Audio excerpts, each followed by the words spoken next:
Hello, everybody, and welcome back to another episode of At the Movies with William Fletcher. As usual, I am your host, William Fletcher, and this week is the final episode of 2022. I've been doing this now for 2 years. That is insane. And this week is the review of the year for 2022. And so I just want to make it clear before we begin that I was not able to watch every film that I was tying episodes into as I was doing this year. Hopefully I will be able to watch them before next year's review of the year, and I will discuss them very briefly, and that I'll basically just give a rating out of 10 for those films.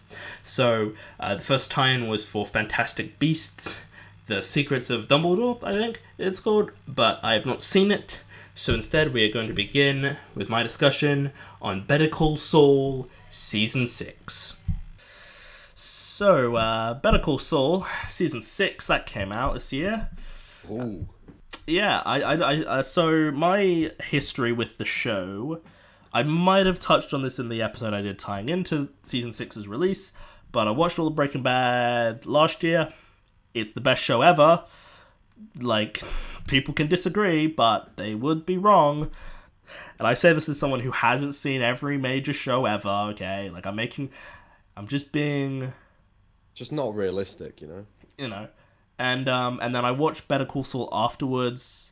I took a massive break though from season one to the rest of the show. I watched the first episode of season two, and then I just wasn't interested in watching more. And I'm like, I don't know if I just like got caught up with other things, or I was genuinely like, this isn't as good. I'm not as bothered. I had a similar sort of thing where I took ages in between. Like, I'd watch it in like fairly large clumps, but then I'd take forever to get to watching it again. Even though I loved it when I was watching it.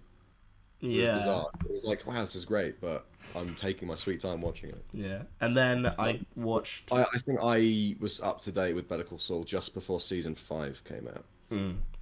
And so then I watched seasons three, four, and five like in the weeks leading up to season six, and I would be staying up late to finish the show. Like my sleep schedule went to shit because I'm like fuck. I wanted to be all caught up, have every episode seen before season six came out, and I think I must have watched the final episode of season five either the day of release or like the night before release of season six. So then I was up to date and I was watching every episode as it was coming out.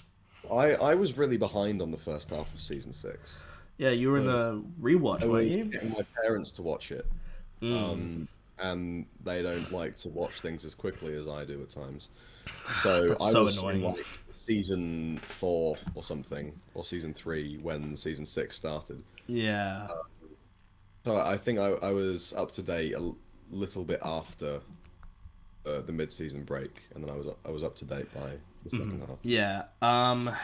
So yeah, I was watching season six as it was airing, basically. I found the first half to be fairly slow, and it wasn't bad. There was some stuff I It's the weak and liked. half. I don't think it's weak. It's like all like 7.5, 8 out of 10 episodes, but it just wasn't as good as and I kind of saw that coming. I was kind of like, yeah, the first half, won't be as good. There'll be a big thing at the end of the final episode before they go on break and everything, which will be great and all. But I was just like, and I understand why they were taking their time with it. But at times it kind of felt like to me certain episodes weren't furthering the plot at all, or Yeah, I think I do get that. Like, there was a kind of a small run of episodes. It was like episodes 4, 5, and 6 of the season felt quite slow to me, definitely. Yeah, it was just kind of ambling along at their own pace. Yeah, yeah. I really enjoy those episodes. Yeah, I mean the best for the first six episodes. Rock and a Hard Place was the best episode. I really liked that. I mean, I think it was really nice having, basically having Nacho be the protagonist of that episode, because usually there isn't obviously Jimmy McGill is the lead of the series, but we don't often have episodes, following a supporting character for the bulk of the episode. So No, it's not really. It's that. Yeah, it's typically we went with Jimmy, and we see other characters. We see what Mike is doing at times, or what Gus is doing, or other. But Rock and Hard Place is very much a Nacho episode. Yeah, it is Nacho's. The first three episodes basically are Nacho's final arc, and then he kills himself, which It makes sense in context. makes sense. Yeah, and I was watching. So I didn't actually see that episode until like nearly a week after it had come out, and by that point I'd figured like, oh, Nacho's probably dying, because like the actor was doing was like, oh, I'm gonna be doing an AMA on Reddit, and I'm like, that's very bizarre timing, isn't it? Unless he's dead. Yeah, I think because I was on IMDb every now and again, and I'd see like it's got that episode at 9.7 out of 10, and I was like, okay, something big's gonna happen, and I've got my suspicions that someone's gonna die. But yeah, that was the best episode for the first 6 episodes, and then episode 7 happened, Plan and Execution, which I believe is still the highest rated episode of the series. It might be, yeah. I think it's got like a 9.9. Which I think is like as good as a lot of the best of I Breaking think Bad. the next two highest rated episodes are 9.8. So Yeah, and Plan and Execution, yeah, it was good. It was a good episode, wasn't it? yeah, no, it's my second favorite of that first half. And Yeah, yeah, it was excellent. I did love it. I felt so bad for Howard because I'd sort of been like, yeah, I don't really like Howard because he's stopping Jimmy and he's screwing Jimmy over and all that stuff. But then watching that his final episode, I was like, oh, Jimmy really ruined his life. Like, This man doesn't deserve any of this. Jesus. like, gee, and because the show, Jimmy, prior to, with earlier, Jimmy was like, having fun. He was not a bad person per se, and watching the show, it's like, oh, Jimmy, you are just you're Misguided. you're ruining things. And I was like, Kim, what are you doing? Why are you encouraging this, Kim? God damn Yeah, it. they really enable each other. And yeah, no, Plan and Execution was really great. And then Howard gets his fucking brains blown out, and it's like, oh shit, Wait, son. that is an excellent twist. I Yeah. think. I mean, there's a bit where Lalo's chilling in the sewer and he heads off. And my Mm. mind was like, is he going where I think he's going? And then we cut to the next scene and Howard arrives at Jimmy and Kim's apartment, and I'm like, oh, I was gonna die. Yeah, and then yeah, because there's the great moment where like they see like a candle flicker or whatever. I'm like, Yeah. oh shit, Yeah, son. no, when Howard arrives, a candle flickers when the door opens, and then it happens again later in the episode, and uh-oh, Yeah, it's and there's Lalo. like a great shot from like below of Jimmy, like he notices the candle, and then I their think it's react. Kim that opens the Or is candle, it Kim? because Oh, maybe I Jimmy don't. goes to open the door to let Howard in, and she notices the candle, and then when it flickers again, she notices it. Uh, and the by the way they're reacting, I'm like, oh no, because I'm like, there's only like a couple people it could be, and I'm like, it's Lalo, isn't it? And I'm Yeah, like, totally. oh, he's right No one there. else is going to elicit this sort of reaction. Yeah. And then yeah, when he's pulling out the gun, I'm like, oh no, please. Yeah, like, did some people think that he was going to kill Jimmy and Kim? Because I had no doubt that that gun was meant for Howard. I didn't think. No, I was just like, oh, so some. I was like, so he's pulling that gun out. Yeah, they're gonna die. Because I'm like, Jimmy can't die, and I'd be like, there's no way they're gonna kill Kim before like before At, like at the season break. yeah. There's Uh, no way Kim's gonna die now. for, So I'm for that like, like minute before Howard is murdered, I was just like, "Yep, it's gonna happen. I'm just waiting." And then it still like shocked me when it happened. yeah. It's just just the casual nature in which he does it. He just like pulls it out and just goes like, well, it's Yeah, silence, he's not. but He's like in one shot. He's not even looking at Howard. yeah, he's just like he just points the gun, bang, and then just blood on the wall, and Howard just falls dead. And I'm Yeah, like, hit the table, hit the ground. Howard's dead. I'm just like, wow. And then I was like, let's talk. And then it ended, and I was like, fuck.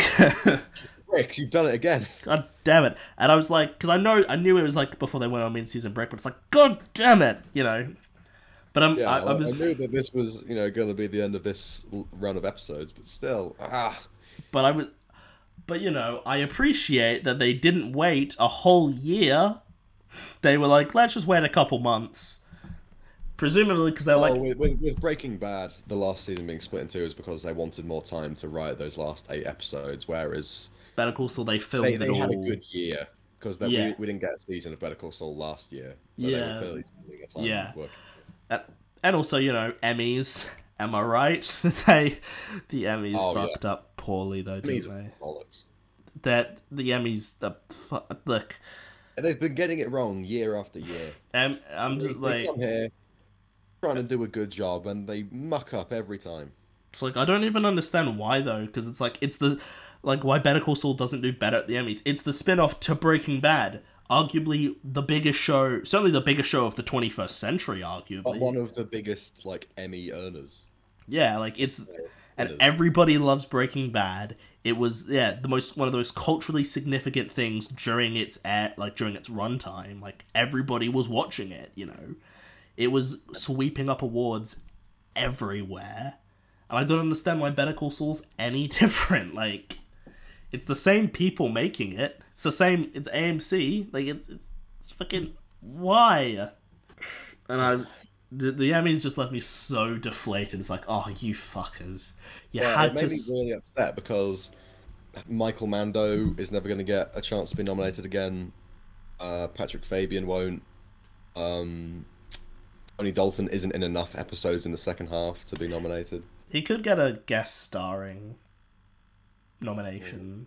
If yes. he's just in the one episode, they could be like, we'll put him under guest star because of how guest starring works. But Yeah. that just seems dumb though. Yeah, exactly. Like Tony Dalton, who was one of the key actors in the second half of the show, gets a guest nomination. Yeah, and Doesn't sit with me. they gave Rhea Seehorn an Emmy nom, and I'm like, good. She should have been Out, nominated every out year. fine. You Still didn't fucking win though. idiots. She's like the best part, the best non-Jimmy part of the show. Like she's the best non-Jimmy character in the show. She's the best of the Better Call Saul exclusive characters. Yeah. And then they're just like, no, well, let's keep nominating people from Sport, Succession and Ozark and all these other people. And then, so anyway, second half, Better Call Saul, point and shoot point and was shoot was a difficult 45 minutes of fucking my life. great. That was a stressful 45 minutes. Yeah. And it still stands as my second favorite episode of TV of the year, because it is just that good. Like, It is my favorite episode of TV of the year. It was everything I wanted out of like a climax to the main bulk of this story. yeah. It was not what I was expecting. I did not think Lalo would be fit. They would kill Yeah, Lalo. honestly, I never considered that we'd be kicking off with, I guess the conclusion, one of the show's major story arcs. Yeah, no, like I was not. I thought it was going to be a kind of a bit more low key, but no, like from minute one, it's all in action. Yeah. And then this was the time where I was really worried Kim was gonna die. Oh, I was shitting myself. I was like, please, not Kim. Literally, anybody but Kim. I do not care. He's already killed Nacho and Howard. Don't kill Kim. Yeah. I was like, hell, I know, and I was like, I know Jimmy's not gonna die, but honestly, I feel like I'd be more upset if Kim died than Jimmy, honestly. Like, I was just Yeah, like, not Kim, anybody but her. And then and I was like, yeah, because she's going to Gus's house, she's gonna try and shoot him, and she's gonna get shot. And I'm like, ah, no. That's where I thought they I were would going never with been it. happy to see Mike show up. And I was like, oh, thank God, Mike, you fucking wonderful man. Yeah, you saint. Thank God, Jonathan Banks, you fucking legend. Thank God. But yeah, no, point and shoot was fucking so good. So I guess the climax, the pinnacle of the drama of the episode, kind of happens about two-thirds of the way through, and I thought, okay, we're subtly winding down, and then the last scene happened, where they are burying Lalo and Howard's bodies underneath And then they the drop, lab in Breaking Bad. yeah, And that broke me.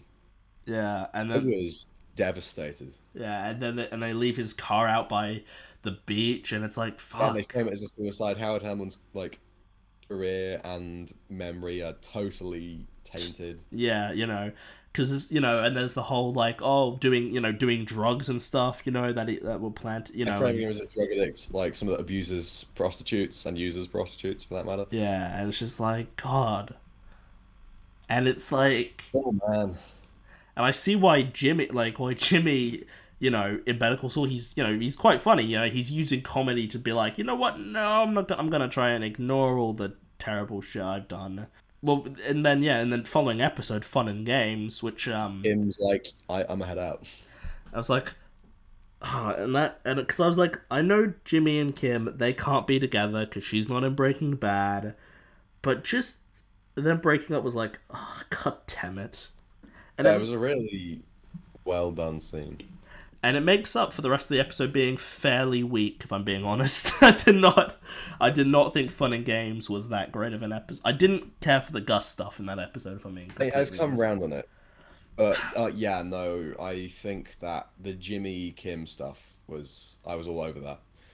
But yeah, no, Gus going to taste some wine and more allusions to his homosexuality. Took Yeah, me way too long to figure out that's what was happening. yeah, It's like, what the hell is this? Why are we just watching Gus drinking yeah. wine? It feels a Oh, bit. right. I'd found it to be a bit unnecessary, if I'm being completely honest. But that's Um, yeah, I guess so. because it It was a doesn't. nice kind of. It feels like it doesn't impact the story that much, though. I feel No, like. no. It kind of hammered home like the idea that like, oh, Gus can't have anybody in this line of work. But I feel like we've had that kind of moment already. Yeah, I feel like we've sort of. That's a conclusion we've already drawn. And then the final four episodes were.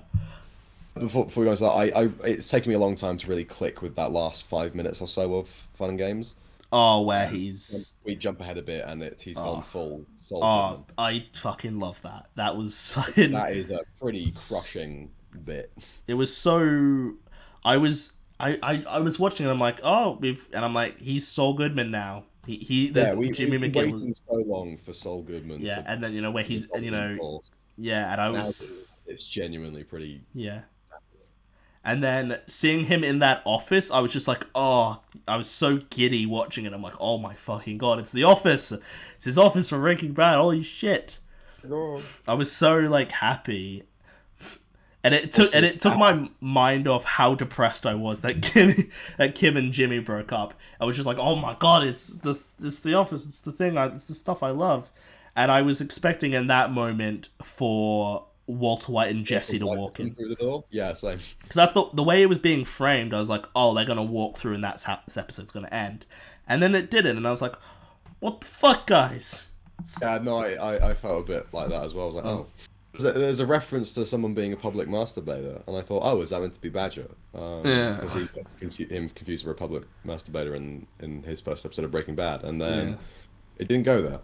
Yeah. I feel like that would have been an obvious way to go, so I guess in a way I'm happy they didn't do Yeah. that. And then the final four episodes were pretty good. Were pretty Yeah, no, I solid. thought it was a great run of episodes. Yeah, Nippy. I really liked seeing Jimmy post Breaking Bad. Carol Burnett, is that who the old woman was? Yeah, Yeah, she was really good actually. I thought she was a really great part of the last few episodes. I know she brought a lot to the role. Yeah, and then Breaking Bad, seeing Jesse and Walter back together, I As was in like, the episode, not the show. yeah, yeah. Oh yeah, seeing them again is always a joy. Although Aaron Paul looks so much older now, he looks. Bryan Cranston just about gets away with it because he's been old for a Well, while. yeah, he was like 50 something when the show Yeah, started. he was in his 50s when he started Breaking Bad. I So think. he doesn't look that different, but Aaron Paul has aged Aaron in Paul is very a decade. clearly aged, and his performance is a bit off in that. Yeah, he does. He sounds different. I felt like I was really out of breath the whole time. yeah.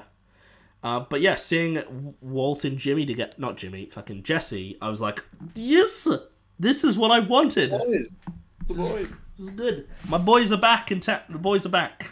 boys are back in town again. And this was the days when they were still friends and still liked each other. Before it all went to crap again. Before Walter was like, you know what I'm gonna do? I'm gonna poison a kid. That's how I roll. And then Waterworks, really good. Kim and Jesse meeting was like a That weird. was surreal.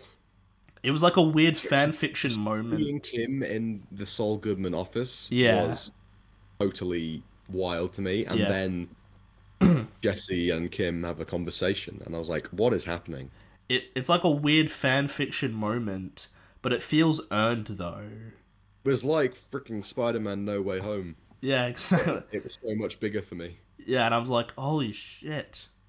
And then yeah, and then the series finale of Better Call Saul, which just left me broken because I was like, fuck, this show's finished now. It's done. The universe of this series is done. The best show on TV for the past longer than 7 years. 7 years, I think now. Yeah, for 2015. The best show on TV. It's finished. There'll be nothing else in this universe Yeah, now. this is it. It's Saul gone. Because Vince Gilligan's like, yeah, I'm not going to be doing any more with this universe. And I'm like, Yeah, that you know what I mean? sucks, but fair enough, I feel like Yeah, he's told the stories he wants to tell. He's going to go do other he's things. satisfied with it and he's moving on. I'm like, you know what? But yeah, Saul Gone was just like, I I think it was was about as good a finale for the show as it anything was good. perfect. I was so, and we see Mike one last time, we see Walter one last time, we see Chuck, and I was like, oh fuck yes, my boy Chuck I, is I, I thought Chuck at is some back. point, will Chuck show up? And Yeah, again, I was still like, oh shit, he's here. yeah, it makes sense that he's here, Yeah. and I really like the whole, I guess this episode's theme of regret. And yeah, the three flashbacks we get. yeah, and I really and Walter's like, what the fuck are you talking about? Like Walter's so Walter dismissive. being an eternal douchebag as always. Yeah. And I didn't until later. I was like, when the hell? Because I didn't remember. Like, I don't. I was like, when does that scene take place in the Breaking Bad timeline with Walt and Saul? Because I'm like, I don't remember. Because the Mike and Jimmy one, I'm like, oh, that's after Bagman. Makes sense. And then I was like, oh, the one with Walter and Saul is after Granite is during Granite State. Yeah, it's like there's the pre-title scene of Granite State, Yeah, and then there's after that, so it's like in between that. I yeah. think. And then there's It's in the 2 or 3 days that they presumably spent in the basement. yeah, and then there's Chuck and Jimmy, which is pre. Well, it's before. Pre the entire show, I think. Yeah, definitely before Chuck dies. Because obviously that makes sense. Yeah, obviously. But yeah, no, Soul Gone was so good. And everything, and seeing Marie, I was like, oh fuck, they're real. I was Yeah, like, yeah, there was that the first shot we get of her. I was like, is that Marie? and I was like losing my shit. I was sitting there just watching it on my TV, and I was like, holy fucking shit, no Yeah, way, of all the people that no could make way. cameos in this show, she wasn't on that list. And I was like, oh my god. And in that moment, I was like, does that mean Skylar's gonna be here? Or Walt Jr. or anything? And I'm like, I mean, I feel like if they were in it, that would have been a bit too much. We didn't I think it would necessarily. be a bit difficult to get away with Walt Jr. being there, seeing as the actor's probably grown up quite a bit. Yeah. But, it makes sense that Marie's there because it's a fucking husband that died. Like, Mm. and I was just like, and then, where Jimmy, he's negotiating all this, and I'm like, oh, damn, is he gonna get away with this? And then he is like, and then he, gives it all up at the end, and I'm like, holy shit. And the cinematography. There's there's this great shot which calls back to Chicanery, where there's the like neon sign or Yeah, the whatever. exit sign. Yeah, the exit sign, and I'm like, oh, that's so good. And then yeah, Jimmy gets on that bus, and they're all chanting Better Call Saul. And then that final scene with Jimmy and Kim, where they're just sharing a cigarette, I was Wearing a like, cigarette, yeah. No, that was a lovely callback. it was so great, and it's such a simple shot, but it's just like the framing of it is like that is So yeah, no, it's a lovely excellent. bit of cinematography. And then it ends with Jimmy doing the finger guns, pew pew, and then the camera rounds the corner and he's gone, and He's gone. end of That's it. series. And in that moment, I was like, right, so my life has no meaning now because this Yeah, what am I meant show's to do after this? the show's finished now. So what the fuck am I gonna do? Oh, my solution was just to rewatch Breaking Bad. Yeah, I'm probably going to next year watch it all Watch all the Yeah, series I'm and the gonna movie. leave it a year or so, and then I want to do a proper all like in chronological order rewatch. Yeah, just Better Call Saul season 6 was so good, and I was so happy with how it turned out. It's the best Yeah, season of the show. My first 10 out of 10 rating for an episode. So, like, with Saul gone, it all right. just was. Yeah, It was, it was it was a great ending. it was everything I I wanted. didn't doubt that they would have something great up their sleeves, Yeah, and they gave me what I wanted, and I yeah. was I happy with it. I was like, look, this episode probably won't be as good as the Breaking Bad series finale because that's the best episode of TV ever, if you ask me. Um, but I'm like, you know what? I'm sure they'll get it together, and they And they did. did. And I was like, this is one of the best shows ever. It's not as good as Breaking Bad. Gotta make that clear. Right. People who say Better Call Saul is better, I don't understand them. If I'm being Don't fully get it, completely but honest. you do you. It is still an absolutely wonderful show. It just was it gave me everything I wanted and then some, and everything felt earned, and I was so happy that Kim didn't die. I genuinely Yeah, would have been upset if Kim died. I would have been like, I no. would have been quite upset if Jimmy died as well, just because I feel Yeah, like, I was like, oh, they can't kill Jimmy, can they? yeah, I think if they killed him, it would be a bit of a kind of retread of how Breaking Bad ended Yeah, by killing the protagonist. yeah, and then yeah, Breaking Bad, not Breaking Bad. I mean Breaking Bad, yeah, good, but Better Call Saul, also really good. I give the show, I give the season because that's what we're rating the season. I give it a very weak 10 out of 10, and I give the show overall a 9 out of 10. It's good. It's a good show. Should be everyone should see it because it is like it's very different to Breaking Bad, but it's like it's the same creative team, a lot of the same actors involved. Yeah, It's good. It's it's a it's very different show. Yeah, definitely, yeah, but but it in a, in is a in a good way. yeah, but yeah, it's a really good show. It helped me that I gave the last season a week 10, like a 9.5, and that helped me bump up the show overall to a 9.5 out of 10. Mm, I had it at 9 for a long time, but yeah, I've since and because I love it. yeah, now the show's And ended. now that I've finished rewatching Breaking Bad, I don't know what to do with myself. Yeah, it's like well, you Things know, meanings. and now it's just like well, there's no but I doubt this will change because we're for context we're recording this very very early just so I've got all the stuff ready, but I doubt anything will top Better Call Saul season 6 in terms of entertainment media this year, honestly. Like, there's been some Yeah, good I stuff on TV and there's been some good films, but like things come nothing close. nothing's as good as Better Call Saul season 6. Heard it. So, yeah, I don't know what else to do other than should we call Saul? I think we better call Saul. Yeah, that was the first segment for this, and now we move on to the next sort of segment with the first look at the Marvel Cinematic Universe in 2022. Ooh, multiverse thing. That's what we're talking about now. Doctor Strange in the Multiverse of Madness. Yes. I'm joined by Tom, who's here. Hello. We did an episode on Doctor Strange and WandaVision as well. I was very, very excited for this film. I was looking forward to it. Really? And I saw this at like a 7 p.m. screening on a Wednesday, like the earliest possible screening. So I saw it Oh, wow. packed cinema.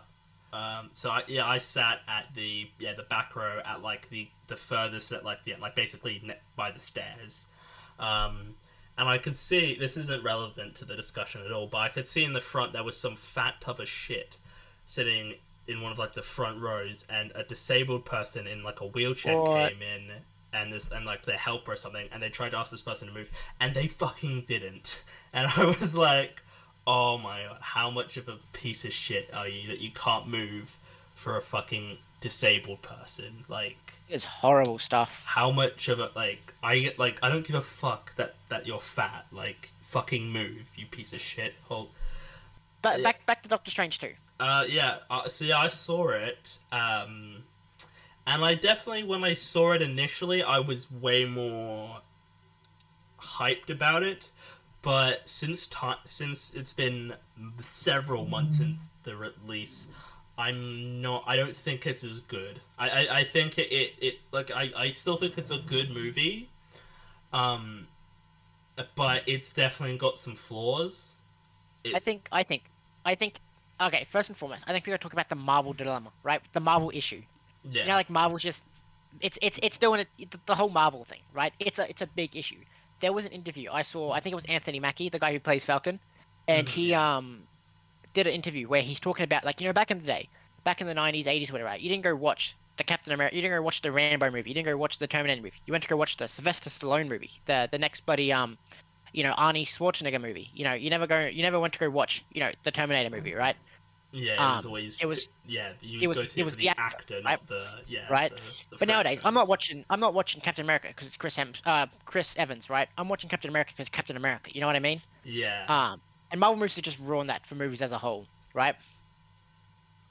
I feel yeah. like, and Mm, they're just horrible quality. Like they are just horrible. I think CGI in it, like Transformers, right? Came out like 2002, right? The CGI in that is fucking phenomenal, right? It holds up to this day. The 2007, but yeah, no, fair enough. Oh well, whatever, dude. It's still it's okay. Doctor Strange 2 It's came out in like this bloody year or whatever it was, right? And it's infinitely worse than Transformers. uh Transformers has just phenomenal CGI. The CGI in Doctor Strange is dog crap. yeah.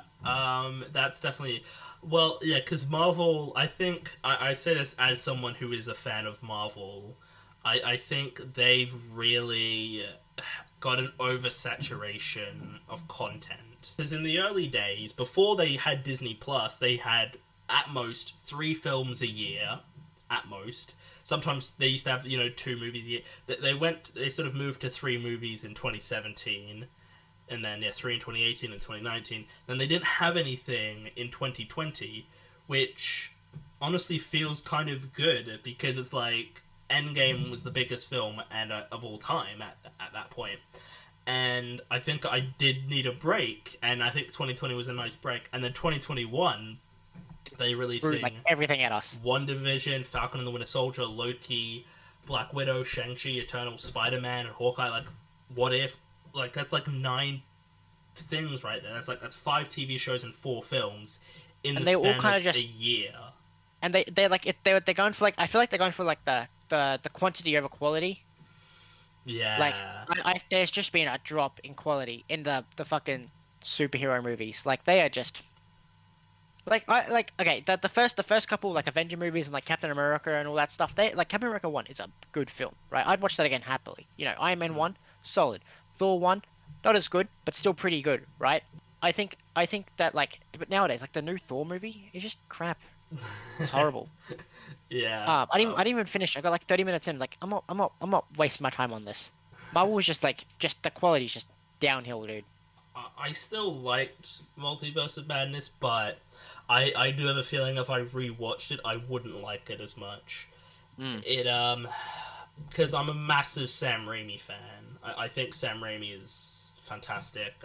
I don't think this has come up, but I mean that Sam Raimi Spider-Man trilogy, fantastic. Mm. I love all those films. Yeah, those are really good films, right? And like, they're just it feels different to how movies feel now. Movies just don't feel the same. And I'm also a big fan of the Evil Dead films, which Sam Raimi also did, and I Mhm. think it just feels like Marvel right now. They just don't know what they're doing because the Infinity Saga felt perfectly plotted. Like they knew what they were doing over the course of 11 years. They knew the story they wanted to tell over 11 years, 20 films. Like they and I think that's great. And now it just feels like because they've announced when the next 2 Avengers films are in like 2025, 2026, and it's like that Oh, yeah. feels too quick. It feels like they're trying to rush to get to the end of this sort of multiverse saga that they're doing. And then once they do Yeah. those next Avengers films, it's gonna be like, well, what's next? Like, is it what X-Men? Are they going to be the next thing you're doing? Like, Well, yeah, that's the thing because they keep building up to stuff and stuff, but it's like because that's the issue as well with a lot of shows like it's just because like they're building up, they keep finding a bigger and badder bad guy to fight, right? And Thanos was so big, in fact, they had to get everyone pretty much to help, right? mhm. So it becomes an issue. How do you get bigger than that? You know what I mean? Yeah. Well, It's I was like thinking like Galactus, because like well, he eats. that was my first thought as well, right? Galactus is huge. He eats planets, right? Why not, right? Yeah, that's it. But I guess if they did that, that would also be another major villain that they'd be like, yeah, okay, so now we're really not like, yeah, because yeah, Thanos was like, the like fucking hell, wielding the Infinity Stones, the most powerful things in the universe. Like, Hmm. he's the most powerful, person who lives. And he was a phenomenal character too. I think I will do the Avengers films at some point on the show. I'm sure, but like Thanos was like a great character, and it feels like Marvel hasn't really had that thing with villains anymore. Like, to get onto the film Well, specifically, I felt Wanda, like, she was giving a good performance and everything, but her character was just not as engaging as I feel like she should have been. well, that's because I think Marvel characters aren't characters anymore. They are like personality traits. Like Wanda is just angry, right? In this film, that's all she is. Nothing else. Nothing. She's not She's like literally like a one-dimensional character. She's just angry, right? She wants Mm. revenge. That's it. There's nothing else to her. Nothing. Literally nothing else to her, right? The villains are really like one-dimensional. There's just nothing to it. There's no substance to Marvel movies. They feel really empty, really just hollow. They don't feel fulfilling, right? But I remember watching like the first Avengers movie. That I was losing my shit when that came out, right? Yeah. I thought that was fucking amazing, dude, right? But nowadays, just they just feel just really like lackluster and just hollow. I like Doctor Strange too, right? It had a lot of good. They did tons of good stuff, right? I really like that they got John Krasinski in it. They got fucking Yeah, John Krasinski. Yeah. Oh, that was great. I was. It's just a shame they. I don't think John Krasinski, like, it was nice to see Mr. Fantastic, but I don't think he did a particular. I mean, he's not in it that much, but I don't think he no. did a particularly good job. I was, I loved seeing Professor X back, but that's Yes. Oh my lord. but that's more just because I'm a fan of those X-Men films as Hmm. opposed to them utilizing the character. Because those they didn't have, and this film didn't have as many cameos as I thought there would be. I'd heard all these Yeah. rumors of like, As for a movie called Multiverse of Madness, they had two characters I knew, which was the Mr. Fantastic and Professor X, right? They also had and they had uh, they're Captain England or whatever her name is, the fucking Peggy Captain, Carter. yeah, Captain Carter.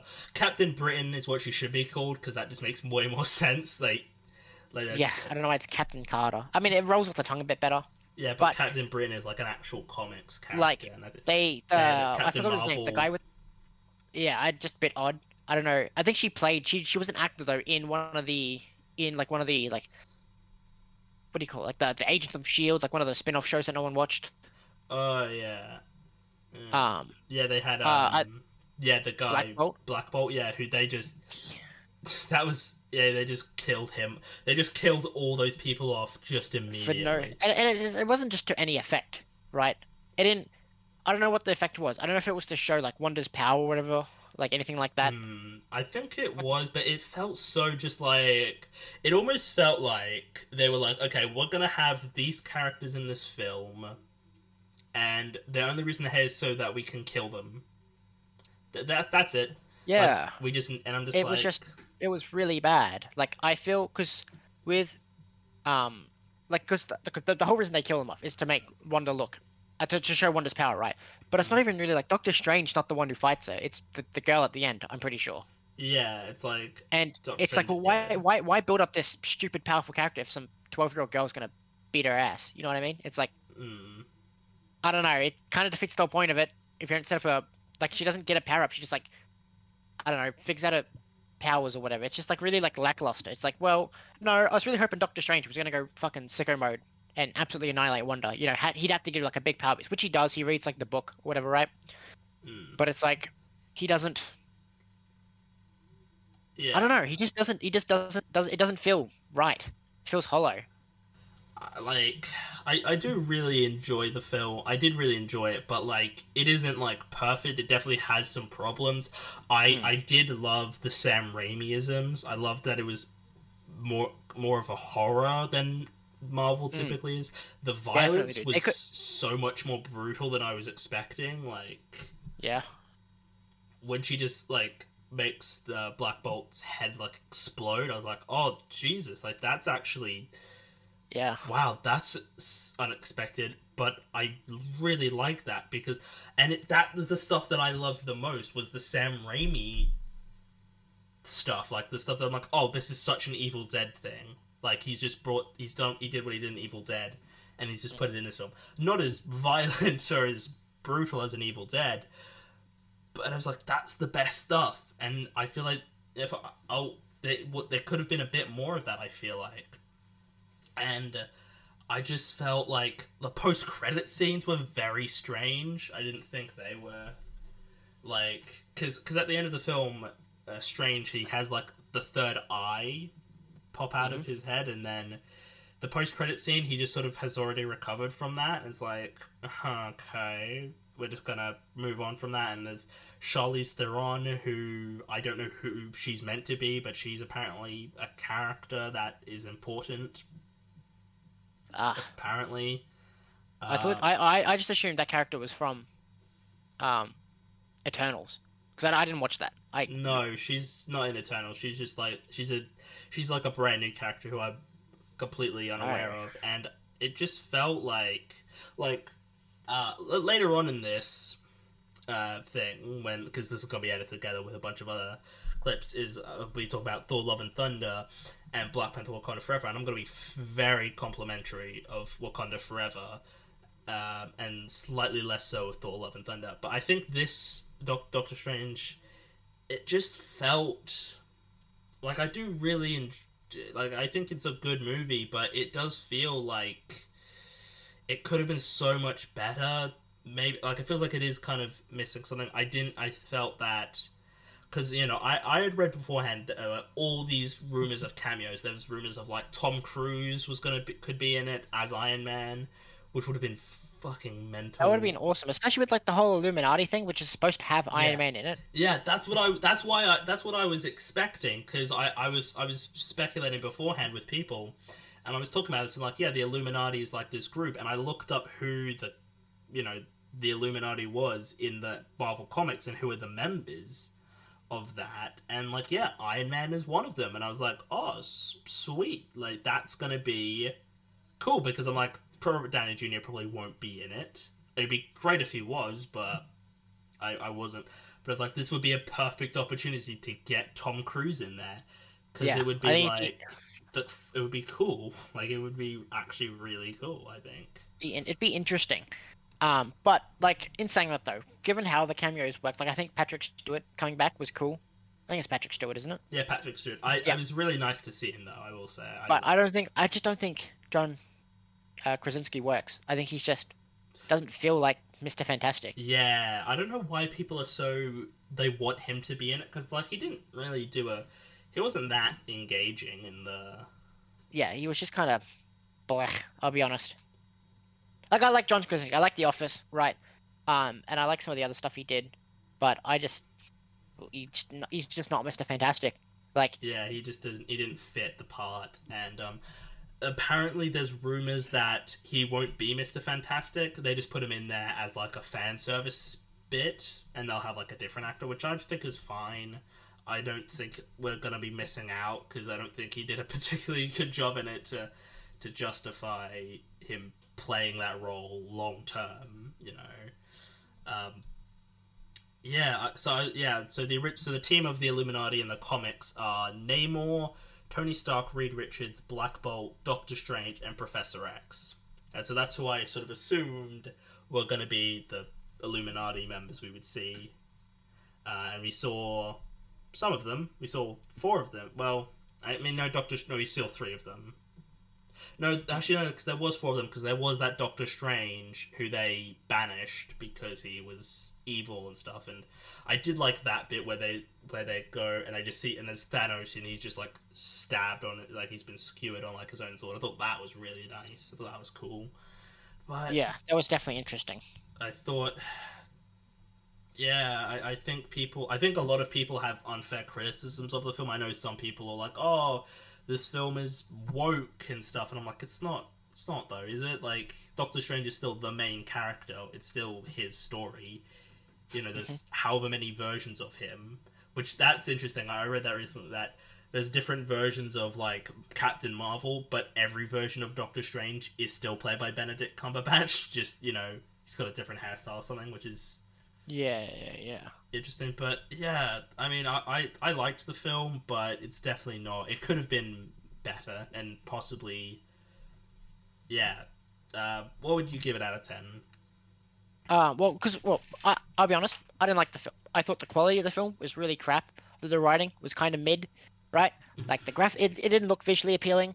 Um, like when I watched Doctor Strange, I expect like like when in the Spider-Man movie, he's doing like tricky stuff. He takes him to like that dimension, right? That's a Mm, really cool area.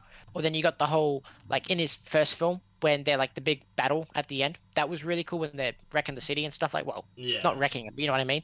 yeah, And then yeah, in this one just him fighting monsters, right? And then fighting Wanda, and it just was kind of just like meh. yeah. And And then it didn't look, and zombie it didn't Doctor look good either. Strange. It just the CGI was just horrible. Yeah, there was also the zombie Doctor Strange, which wasn't. Oh yes. I was expecting more versions of Doctor Strange, to be honest, because they pretty much Mhm. showed every version of Strange in the trailer. Because there's the main one, then there's the one with like the ponytail, then there's the zombie Strange, and then there's the evil Strange. Mm. Well, zombie Strange is the same as the ponytail Strange, wasn't he? Wasn't he the same I one? think so. I think so. But I think it's like after he gets the book or whatever it is. Yeah, which I felt like there should have been more versions of Doctor Strange. I think Yeah, they should have definitely. I had. think it could have been a really cool. I think it could have been a really cool fight if he like goes to a different dimension, gets other Doctor Strange, right, and like have them fight. Wanda, because Wanda was super powerful, right? Yeah, The whole and idea could have been Doctor Strange getting other Doctor Stranges to fight Wanda, right? Which could have been like that whole power creep sort of thing that he needed, right? Was that he got the other yeah, Doctor Stranges? yeah, and Right. the film's only a little over 2 hours. Like if they had pushed it to 2.5 hours, they could have done a bit more. I think, Yeah, and I think it would easily, have been easily. justified. And So with that all in mind, I think my rating is it's going to be very harsh. I'm going to give it about a 3 out of 10. oh wow, I would not go out of my way to watch this again. I was not a big oh fan. It's like if it's on 9 Go, I'm at my grandparents' house. They don't have pay TV. I'll watch it. You know what I mean? Like they don't have Netflix. They got no internet out there. I'll watch it if it comes on 9 Go. But I'm not going to go out of my way to watch it. You know what I mean? oh wow. Okay, I'd give it an 8 out of 10. I think Oh, it that is so different. I was really expecting like a 5 or a 6. No, no. It could go down to maybe a 7 if I rewatched it, but I don't.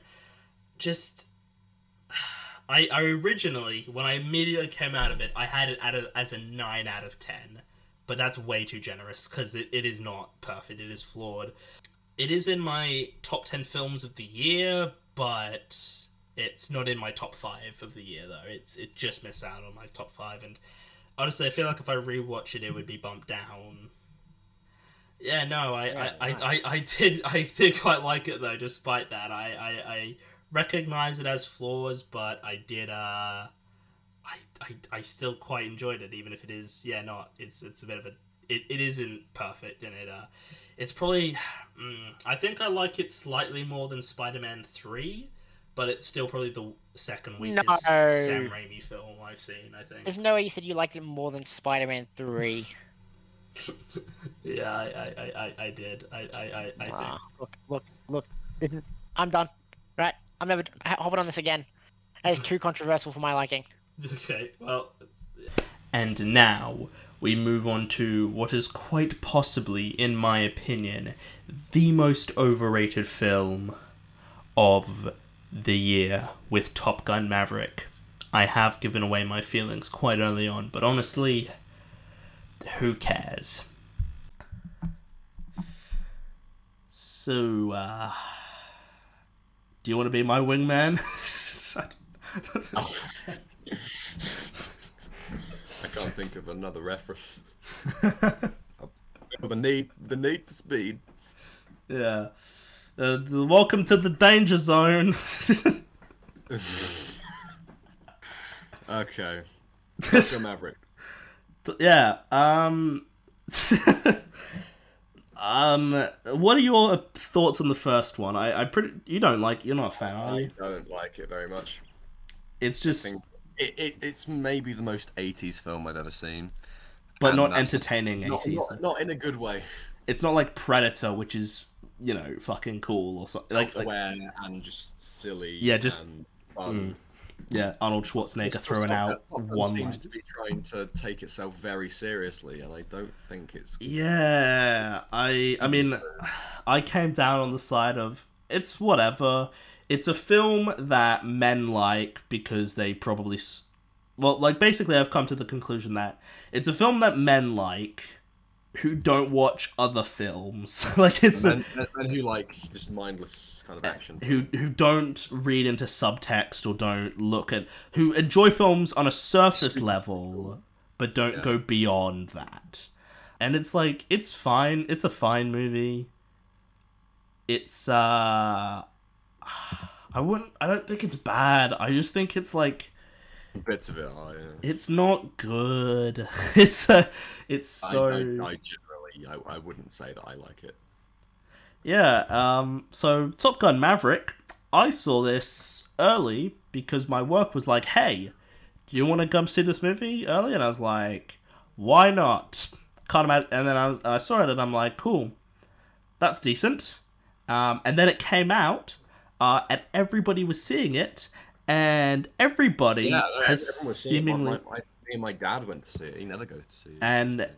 people, as far as I'm concerned, have seemingly lost their minds because people are lauding this as a masterpiece of a film.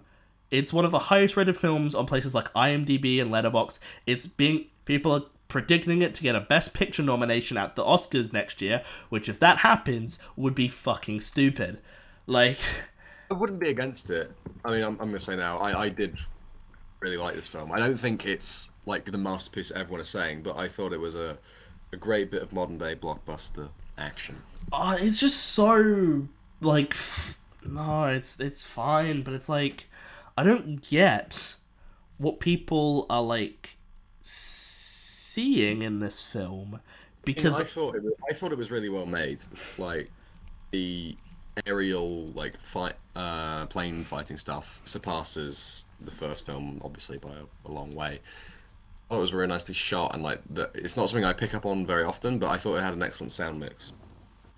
so I've just looked Top Gun Maverick number 81 on the IMDb top 250. I think that's going a bit far. Yes, it obviously is going a bit too far. It's not like it's fine, but it's just so like there's nothing really like sure the sound design is great. Sure, it's fun. It just doesn't feel like it doesn't feel like it's set. It's a very surface level film. I feel like it's not really saying anything. It's like it's saying about as much as the first film was saying. I feel like in terms of, and it's just like I don't really care. Yeah. I mean, Like I didn't think. I mean, I still don't particularly care about what's his name, Pete Mitchell. Is that Tom Cruise's character? He's not that interesting, but I don't remember. you I know, don't remember the characters' names. the Top But Gun Maverick, yeah, that guy. Um, yeah, I mean, I still don't particularly care for him, but I was able to go with it, I guess. yeah. I mean, the film, it just, yeah, and I'm like, sure, I understand why general audiences would like this film because they like, you know, this is a film that appeals to the masses, It's a crowd pleaser, and that's not a bad thing. I'm not like, and I think it's a very good crowd pleaser, but I but think it's some people are being a bit too pleased. but you see stuff from critics who are like lauding this as one of the best films of the year, and I'm like, what are you talking about?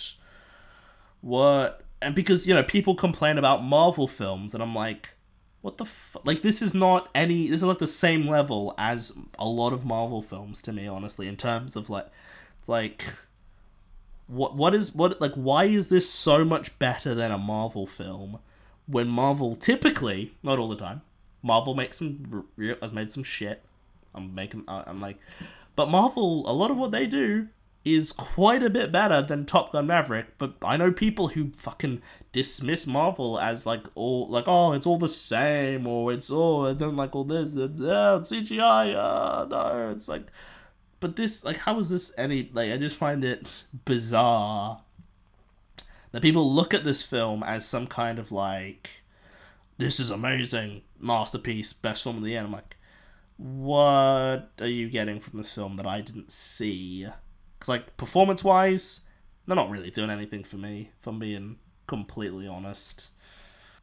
Like Tom Cruise is a great actor and all, but He can be a great actor. He's not always. no, that's true. He can be really good, and he's just like not doing anything.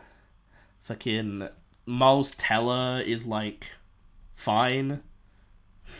Like he's not a great person. Just gonna make that clear. Miles Teller as a person, bit, uh, iffy, And but like I don't know much about him. oh, he was. There's been things coming out about him like not being vaccinated, like lying about his vaccination status while filming, like in recent times. Enough said. He's been he's made very very sexist comments about women. Oh, look. Like he's not, you Well, know, that's wrong thing. and I mean, one of like I know that during the filming of Whiplash, J.K. Simmons, punched him. I feel like is probably on purpose. I feel like, but it also might have been fueled with like actual dislike, possibly. I don't know, and like, but like he's whatever. I don't remember anybody else in the film. You got Val Kilmer in it briefly. John Hamm's in there. Oh yeah, John Hamm. Yeah, he's fine. Jennifer Connelly, fine. Like it's fine. The movie is fine. It's not anything particularly stand out. It's like it is a movie that exists as far as I'm concerned. But like the plane stuff is well shot and well put together and it's great and all in terms of like how it's being done, but it's like yeah, it's fine. I'm just looking at reviews of this on Letterboxd to see what the people are saying, and then judging them for being incorrect. People, I just don't get. I know there's probably appeals to a certain audience because this film, it's. I mean, Not a part of. it's like it's military propaganda. Like it I would argue. Not as much as the first one. I think the first one that is true, straight up military propaganda. That first film, and this new one is like not as bad, but it's like still not saying. I don't know. There's another gratuitous shirtless scene that just goes on for way too long. They're playing like American football, but there are two balls and it's defensive end. Yeah. I mean, yeah, no. If there's anything that this film really, sells as a Top Gun film, it's the line homoeroticism. Yeah, just the very it's just bubbling up, but it doesn't go anywhere though. There isn't they don't represent in any way, which it's fine. You don't have to, but if you're gonna but if you're gonna make it like so clearly homoerotic, like maybe they didn't think of it as homoerotic. Maybe they thought of it as manly. That's a very right. That's interesting. But maybe I saw a thing. Maybe they just don't know that about themselves yet. I saw a video from I saw like a thing of Quentin Tarantino, and he was talking about Top Gun. And he was basically explaining like how it's yeah that famous where he's talking about like it's all gay, man. Yeah, and I'm like, yeah, no, he retroactively makes it better. I feel like he makes that film. as retroactively better because just the Gives way it something he's that is not there. yeah, but it's just like because like I've not really touched on Quentin Tarantino on this show before, but just the way he talks about things makes me interested, even though he is clearly like coked out of his head a lot of the time. Yeah, I don't know. I don't really know what to say about Top Gun Maverick. I really don't. Like it's so just it's so like inoffensive and so safe and so fine that I don't feel like there's anything I can really say about it because I just don't really remember it, but I did enjoy it. I just and I'm just gonna say this: if I have to talk about this film again, if it gets nominated for Best Picture, I will not be happy. Okay, I'm making that abundantly clear now, because it seems like I dislike this film more than I do, and I do not. I do not dislike the film, but if it gets nominated for Best Picture, that is a joke. Okay, that is dumb. Like, I will be. I mean, I do like the film a lot, but I will be like, really, Academy? This is what you're going with now? I'm like, Not- you can't. It'll be out of character for them, definitely. It's like you couldn't improve on your Best Picture lineup from last year after the appalling showing that was this past year's Oscars Yeah, lineup. I think Top Gun Maverick's better than most of the films nominated last year, but that's me. I think it's better than about at least half of them. It's better than. But like that doesn't mean it should be getting a Best Picture nomination because it's like it's not even really it's not even that great in a lot of categories either, which is the bizarre thing. Like, sure, sound design, sure, It had very nice cinematography. it's shot nicely, but like it's not amazing cinematography. There is better But yeah, cinematography. obviously there is better out there, but I thought for what it was in this film, it was very nice. Yeah, You want to just wrap it up because I don't have that much to say yeah. about There's it. really not much to say. It's fine. I did like the sort of third act action sequence where they're all flying around. I thought that was Actually, no, yeah, very that bit was really great. Although I feel like it kept on just adding layers to it, and I was like, okay, come on, you're just adding further bits of action now. Wrap it up. yeah. And the film goes on for a way too long. I feel like I was really feeling it towards the end. I'm like, okay, By the guys, end, I was ready for it to let's end. wrap it up. And but yeah, I give it a 7 out of 10. Okay. Fairly inoffensive. That's more positive than I thought you were going to be. I thought you were going to give it like a 6 or something. No, I just it Out of curiosity, annoys what did you me. give the first one?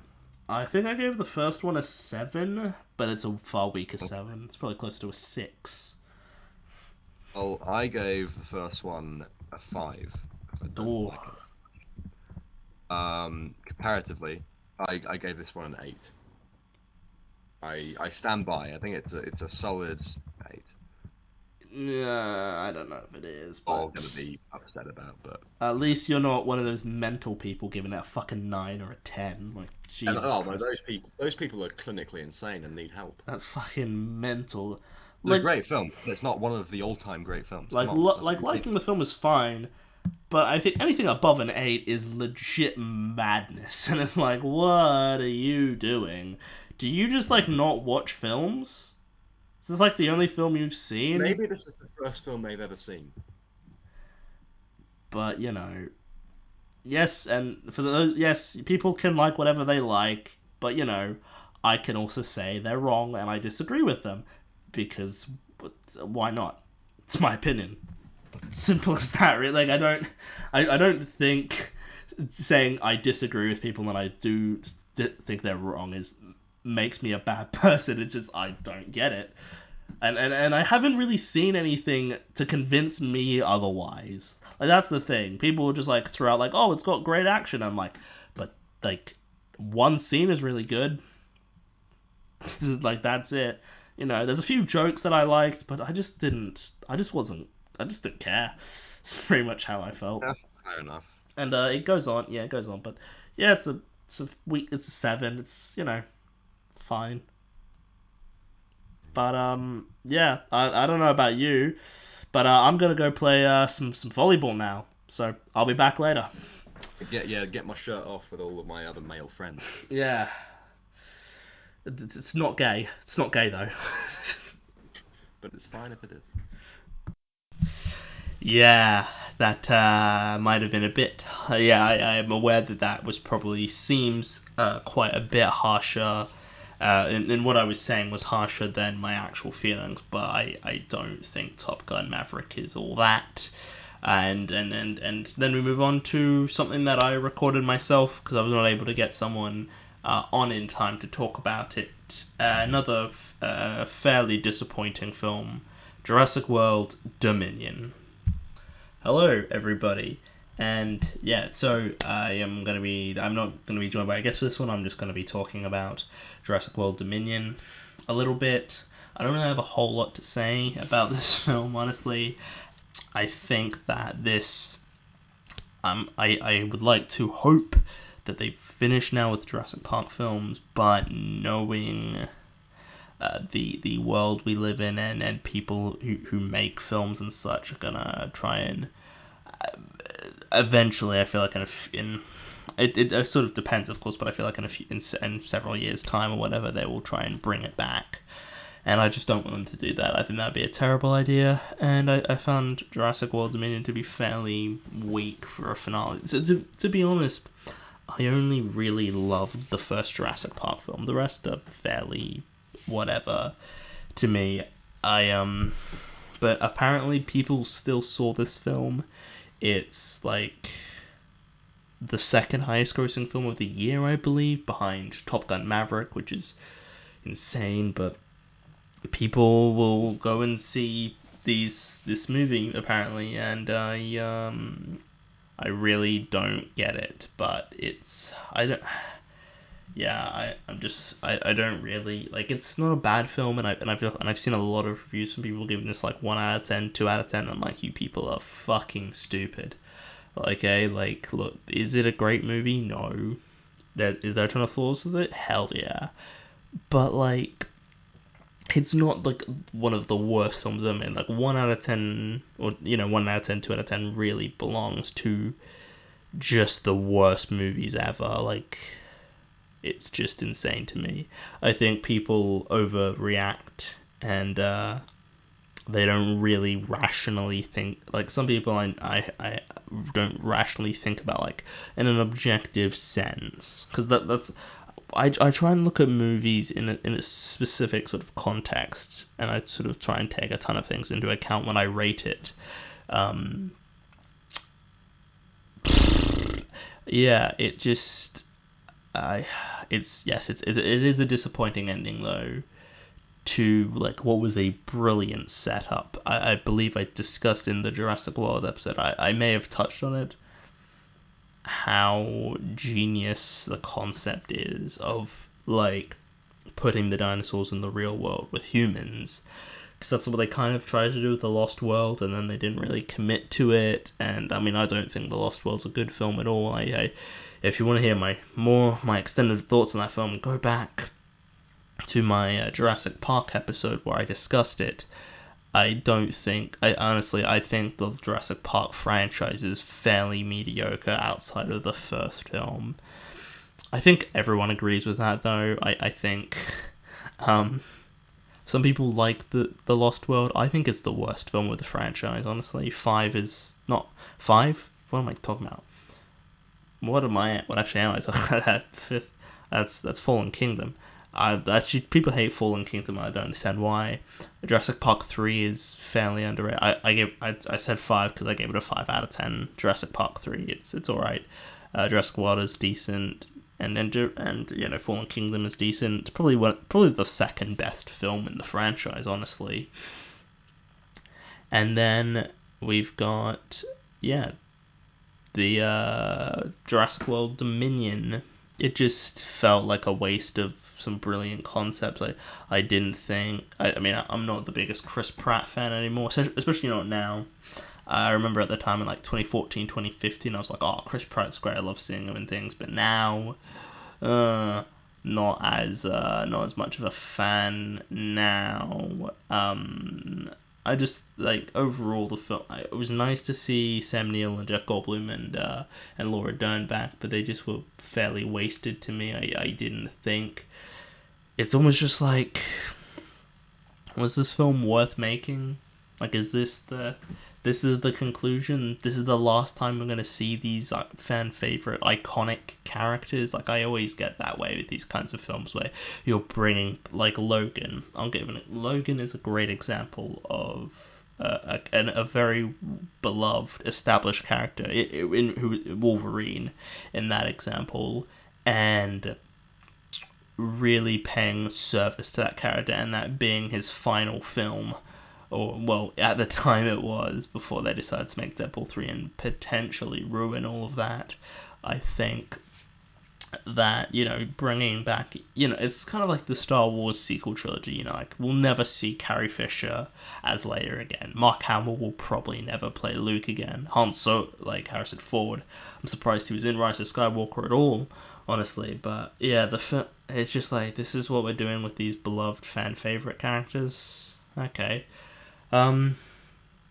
I just thought the film was fairly mediocre. I thought there was some good stuff in it. I thought, like, some of the dinosaur action was actually really cool. I thought, like, I was kind of expecting more stuff with the Mosasaur, because I think that's a really cool. The sort of genetically engineered dinosaur in this one felt really dumb. And in our episode on Jurassic World, I believe my guest it said that the director said this new dinosaur was based on the Joker from The Dark Knight, and he wants to watch the world burn or something, and it's like, that never was made clear to me. I just, no, but a bizarrely weird thing to say. Like, dinosaur battles are cool and all, but it's like, I've seen it all before. I've seen pretty much, I feel like, everything you can do with dinosaur battles. And yeah, it was a fairly run-of-the-mill film that I really don't have a lot to say, honestly. I give it a 6 out of 10. This is going to be one of my shortest segments, thankfully, so the episode won't be as long, but I just don't have a whole lot to say about it. It left me fairly emotionally unfulfilled, I guess. And that's a shame, because I do love the Jurassic Park franchise, really. I feel like, but, it's only one film I really love, and then the rest are varying degrees of whatever. Fun, like, decent to bad. Yeah, I don't really, have a way to end this. Just, I just don't want them to make any more, honestly. Yeah, as you can tell, I was not a fan of Jurassic World Dominion, and I wasn't the biggest fan of the next film that you're about to hear a segment of, Lightyear. Now, I'm going to clarify, this is the second time I recorded this.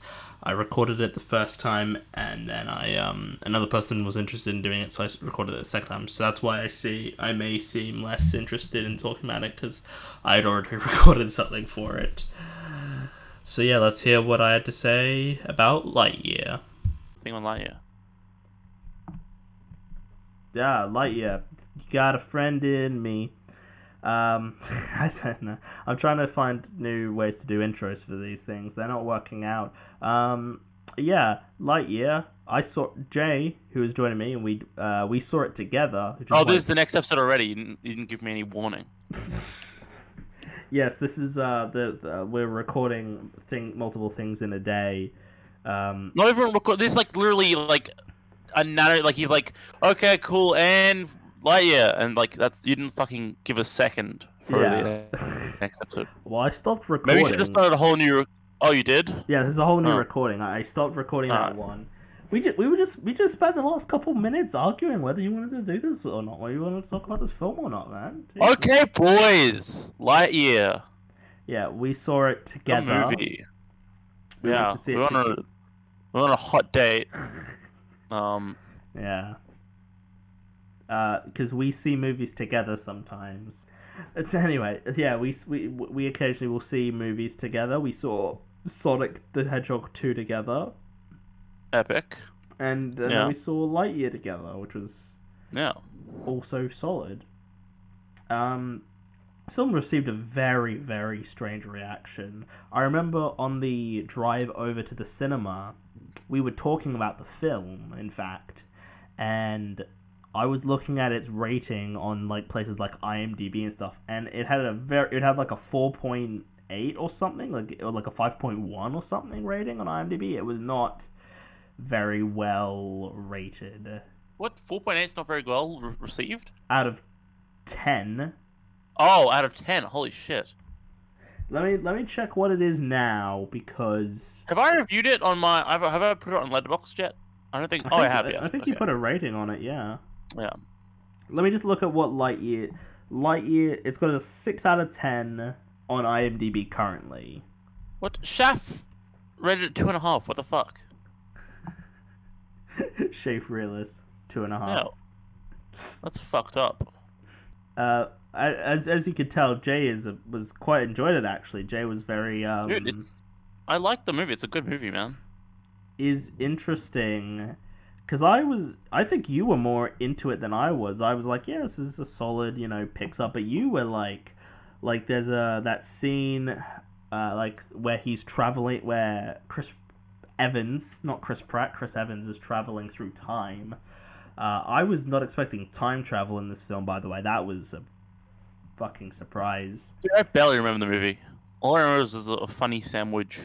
That's that weird. Oh, that was so gross.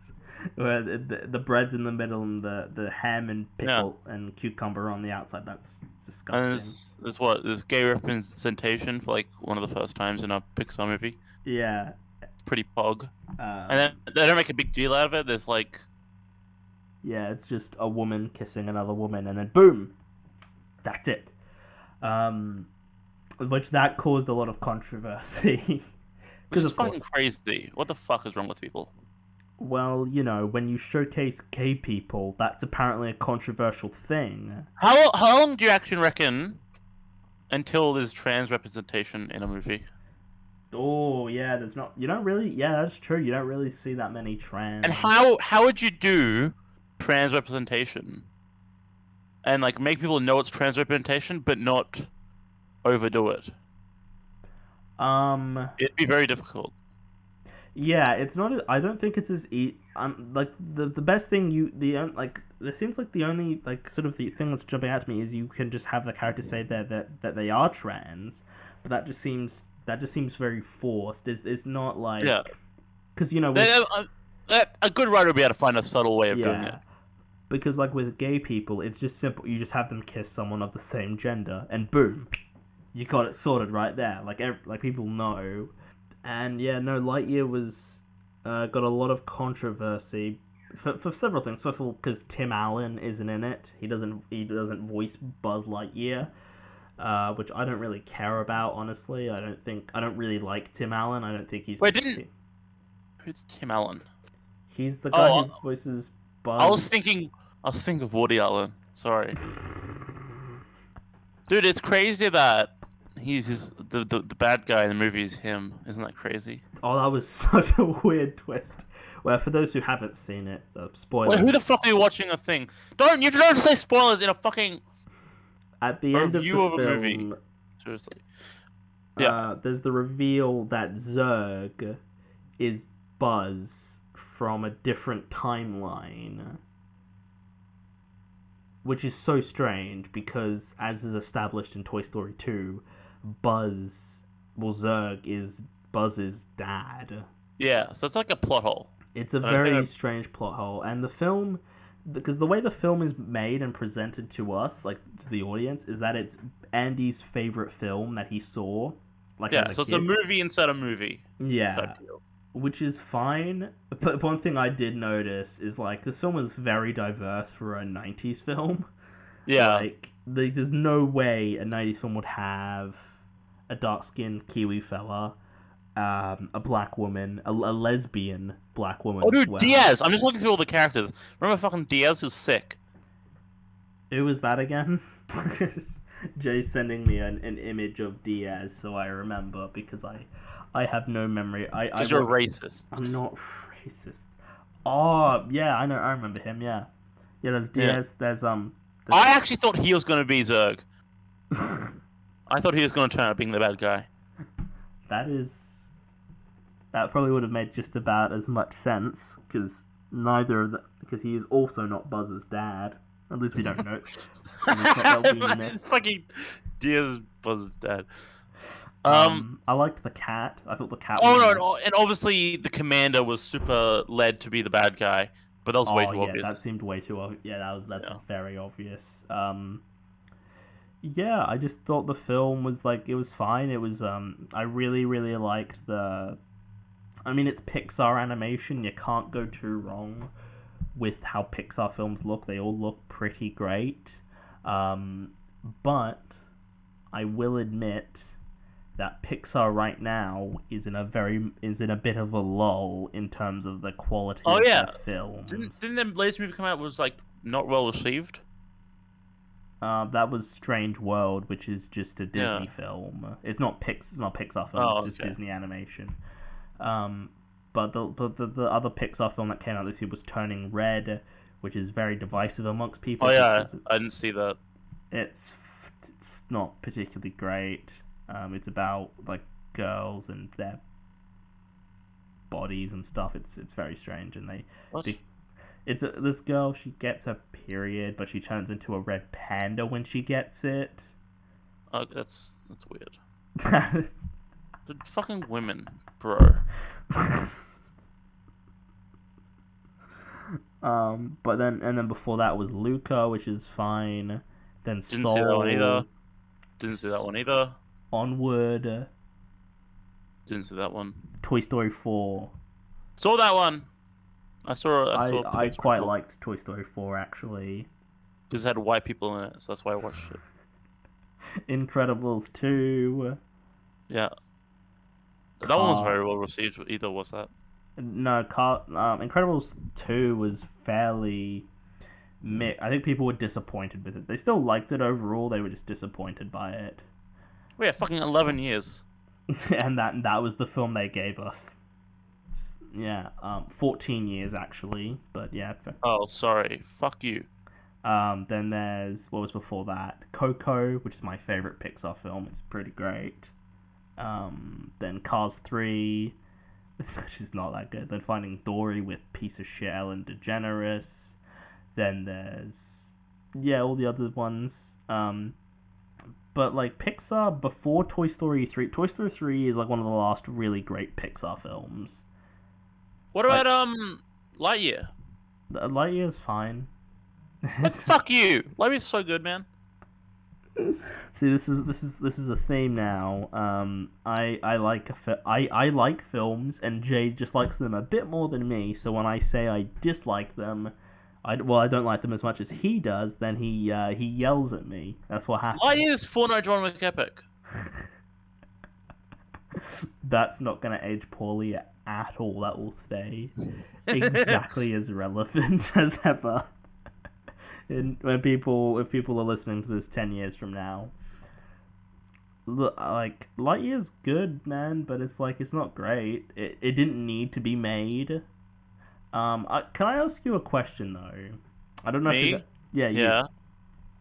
During that montage where Buzz is going through time and he keeps coming back to like the more modern day technically film and people keep aging, were you crying? No? Oh, it just looked like you were. At one point, you were like rubbing your eyes, like you were crying. No, I don't think I fucking cried, man, during fucking Buzz Lightyear. What the fuck is this? I just had to ask because I was like, oh, this is a nice montage sequence, and then. Do you want to see some fucked up concept art? Oh Jesus! All right, for Lightyear. Yeah. Oh, this is interesting. So, for listeners, you can't see this. It's Zurg, but Zurg looks weird. He's got like an extendable like claw hand. That's his Yeah, left hand. It's green, and I don't want like. Why have they changed what Zurg looks like? Yeah, why would like Zurg is not green. Green doesn't fit for Zurg. Dude, Socks. Remember Sock wearing the cat? The cat was epic. The cat was funny. Yeah, I mentioned that before. Yes, I liked the cat. There's some really good bits with the cat. I like cats. Seeing cats in movies are always great. A cat always improves a movie, I reckon. like that's how you make a movie better. You just put a cat in it, and it's almost guaranteed to be a better film because of it. Like I really, I like when cats are epic. They're based, they're legit. I like the world, kind of, man, like of the evil robots. Oh yeah, where they take over and Buzz comes back Oh, and it's. I'm now remembering some of the critiques I have of the movie, Oh, cool. which is like But they do like the generic like, oh, it was my fault that we're stranded here or whatever, and the film does fall into some cliches. Yeah, the film is not it's not like it's reinventing the wheel or anything. It's not doing anything that particularly amazing. It's just like, yeah, no, it's I think though. I rated it lower than Wendell and Wild. That might be controversial. People aren't particularly interested in either of those films. Like people are very much sort of on the negative side of those films, from what I've gathered. But I think yes, I like the film. It's a decent film, sort of mid-tier Pixar. Not the worst film Mid-tier. ever.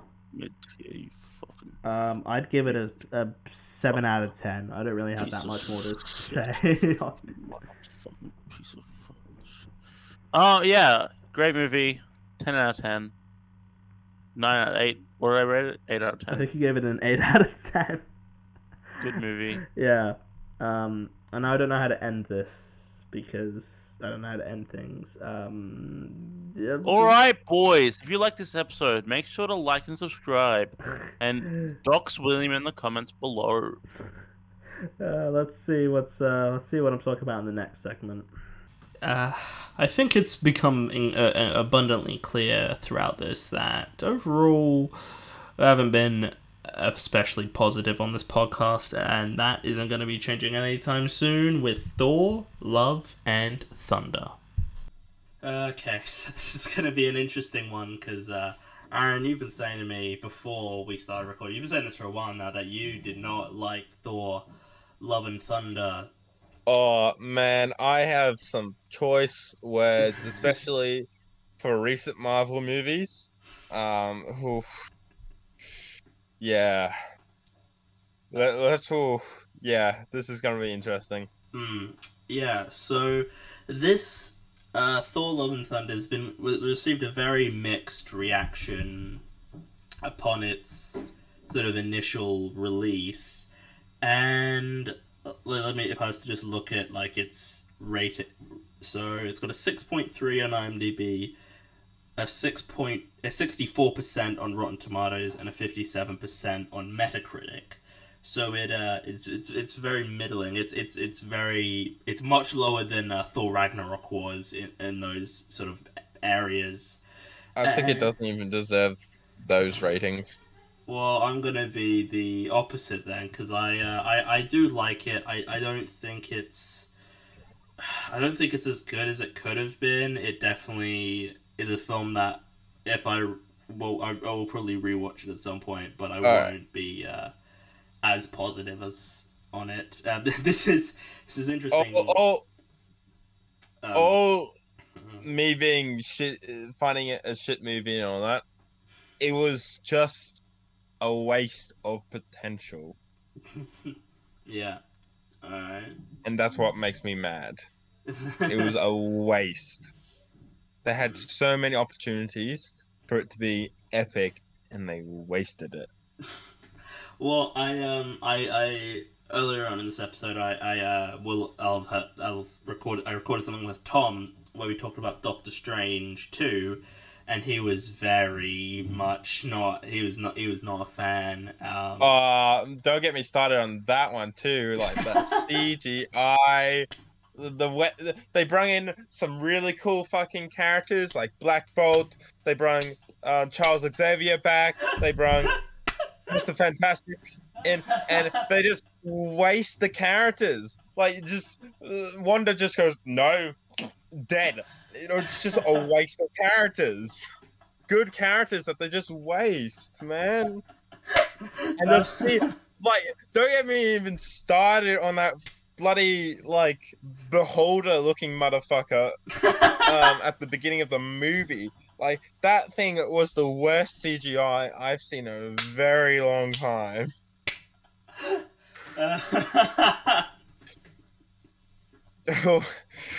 Oh. Like, I loved Doctor Strange 1, so I was really excited about this movie.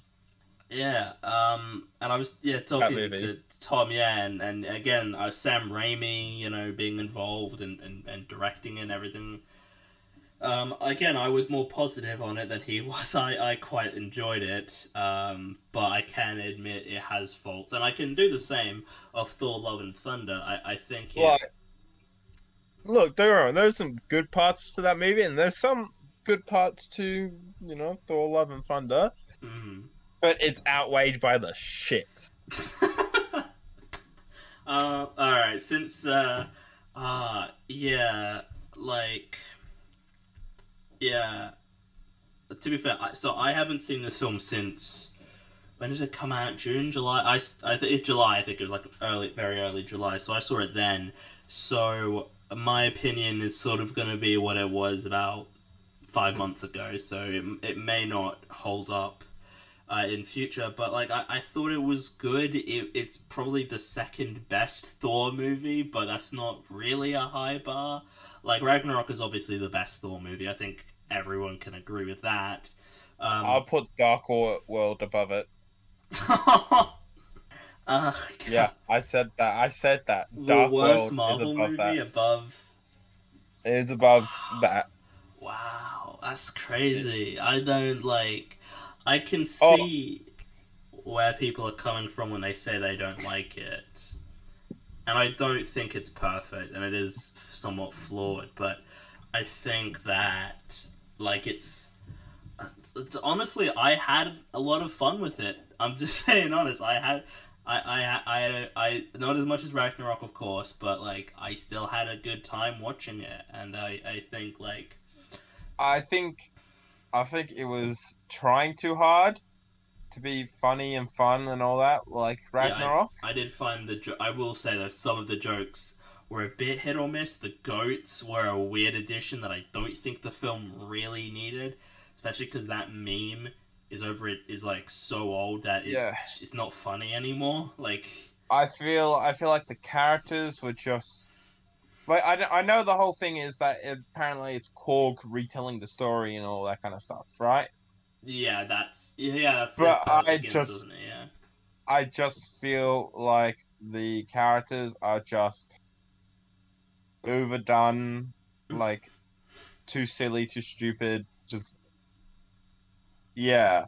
And like, I'm really upset about Gore and the Necro Sword. I am so Yeah, upset about you that. were very. I remember we talked I in was the super. episode where you did all Yeah, the when we did Thor Thor films. Ragnarok. You were sort of talking about Gore and what he was and sort of his thing, like what Yeah, his character was, and I was like, oh, okay, that sounds. I was super excited. I was like, oh, if they do this right, this is probably going to be one of the best Marvel movies ever. No, no, they fucked it. They waste three characters. Lady Thor, or Jane Foster Thor, bloody Gore, and the Necro Sword. Marvel's just wasting their good characters. Like, they're really good characters. uh, I At this point, they might as well just bring out Squirrel Girl. I think that's something they're gonna do in the future. Like, there's no way they won't have her be in the films at some point. There's no way. I think. Look. I'm not gonna lie. She's kind of a badass. She defeated Thanos. Yeah, no, I've seen that. She defeated Thanos, which is like insane. I was talking to people because when Thor 4 was out, it was around the same. It was close to the Comic Con, San Diego Comic Con, where they sort of revealed their next couple slates of films, like what they're going to be releasing. And I was just talking to people afterwards, and I'm like, they've got too much content. Like, they're revealing too many things. Like, they're really Yeah. like gonna be They're releasing. overloading us. It's way too much. Like there's too much now. Like this year, I felt a serious fatigue in Marvel. More in the TV shows, honestly. I think the TV shows have been sort of the weaker aspect. Oh yeah, definitely. And I I haven't think, really watched any of the TV shows, honestly. yeah, because I remember back in last year in 2021, I was like super excited because we hadn't had any Marvel things for a year. You know, The thing with Gore, right, is that they got his past at the start of the movie. It was pretty good. Like his whole I thought it was probably backstory. the best stuff where he kills they're in this like sort Yeah, of. that's almost one to one almost to some extent. Like he has a son instead of a daughter, and his son dies and all that kind of shit. But it's the But same thing. but then they're going into a thing when he wants to go. He wants to go back in time and wish her back and all that kind of shit, and like he's like all of a sudden kidnapping kids and doing goofy stuff, and I'm like, no, Gore in the comics, he was just straight up just making gods. That's it. He was like, I'm sick of you gods. I'm just gonna kill you all. I don't care. And he wasn't trying to get his family back. He wasn't like kidnapping anything. He was just killing gods straight Yeah, up. That was I really wish that we He had was- seen more of him killing the gods because we don't actually see him a whole lot of that. I really Yeah. think they should have spent more time there could have been so many easy ways to build to it of him killing gods, and I'm like, yeah, that they could have Gore totally, killed more gods they just in they that didn't movie. do it, and it's just like, what do you do? Like, why aren't we seeing more gods being killed? Like, I was like, that's kind of what I felt like we were building to with this. Like, Yeah. and I think Like- like Christian Bale gives a decent performance and everything. Oh, but, yeah. His No. character feels a bit like, oh, this could have been better. I feel like. It could have been like 100 times better. It could have been 1,000 times better. Gore is one of my favorite villains ever in Marvel comic books, and he's just so brutal in the comics. Like he like wipes out like so many of the gods in the comic books, and it's just insane. And then the Necro Sword, that was a waste in itself. So the backstory of the Necro Sword is the fallen god that it belonged to was the god called Null, who was the god of the symbiotes and like darkness and all that kind of stuff. Yeah, okay. And he was like the most purest, darkest evil god out there, and he's cool. He's awesome. He's like also like one of my favorite villains in Marvel. He's just he's something else. Yeah. And Then the film seeing the doesn't do Necro that. Sword, I was seeing the Necro Sword. I was like, oh my god, are we gonna get more symbiotes? Are we gonna get Null? Are we gonna? Oh my god! And then nothing. No. Necro Sword. The Necro Sword is just wow. It's a weapon that regenerates, and it's kind of like Mjolnir, but not Mjolnir. Very cool. So I think like the film, yeah, there are certain parts that sort of I think like it isn't as well written a film. I think I do admit that like it's not as well written. I think I felt It had potential. I liked I liked the concept of the Jane Foster stuff. I just didn't think she was a particularly engaging character. I mean, I don't think she was an engaging character in the other films, but I thought, like, this time I'll be like, alright, cool. We're going to bring her back. She's going to be, Taika's writing her now, and then They wasted that storyline. That's also, like, one of the more heavier duty storylines. She's dying of cancer, So, in the comics, she's dying from cancer in the comics as well, and that's like one of the more harder comic books, and then they just kind of waste it, kind of gloss over it almost. Like there's maybe one scene that you see that like she's in the hospital bed, and Thor goes like, "Oh, don't take up the hammer again, else you might die," and blah blah blah blah blah. And I'm like, Yeah, because it's yeah, using her. Yeah, it just really glosses over it, and that annoys me. it didn't work. Yeah, I think. I don't know. I kind of wish we sort of had a whole film about her. About I feel like trying to combine, female Thor with the gore stuff. I feel like it is a bit muddled. It's like sort of two different stories, and they're trying to put them together. Well, okay, so the original story with Gore is it takes King Thor, young Thor, and modern Thor. So three King Thor from the future, the past, and the present. It Mm. takes all three of them to defeat Gore, and that's why I was super excited about that. 'Cause I'm like, oh my god, we're gonna see some cool shit, right? Mm. You didn't get that. Yeah, and like I was like, oh, Lady Thor, yes, oh, that's gonna be cool. No, and then that the end scene when he gets all the kids and gives them all fucking Oh lightning yeah, powers no, and shit like I that. didn't like that. That felt very forced. I was I, like, oh, I, this is a I, bit. I practically just turned off the movie at that point. I was like, okay, yeah, okay, this is just cool. What are kids gonna do against Gore the God Butcher? Mm. I think, yeah, I also enjoyed the stuff where it's like black and white. They're in that sort of black and white sort of realm. Like I thought I that would say was, that was a cool scene. I will say that scene was yeah. really nice.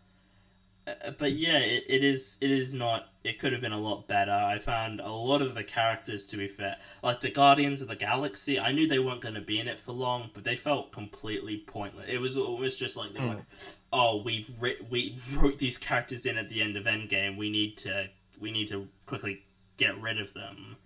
I found so, I really Zeus was annoying.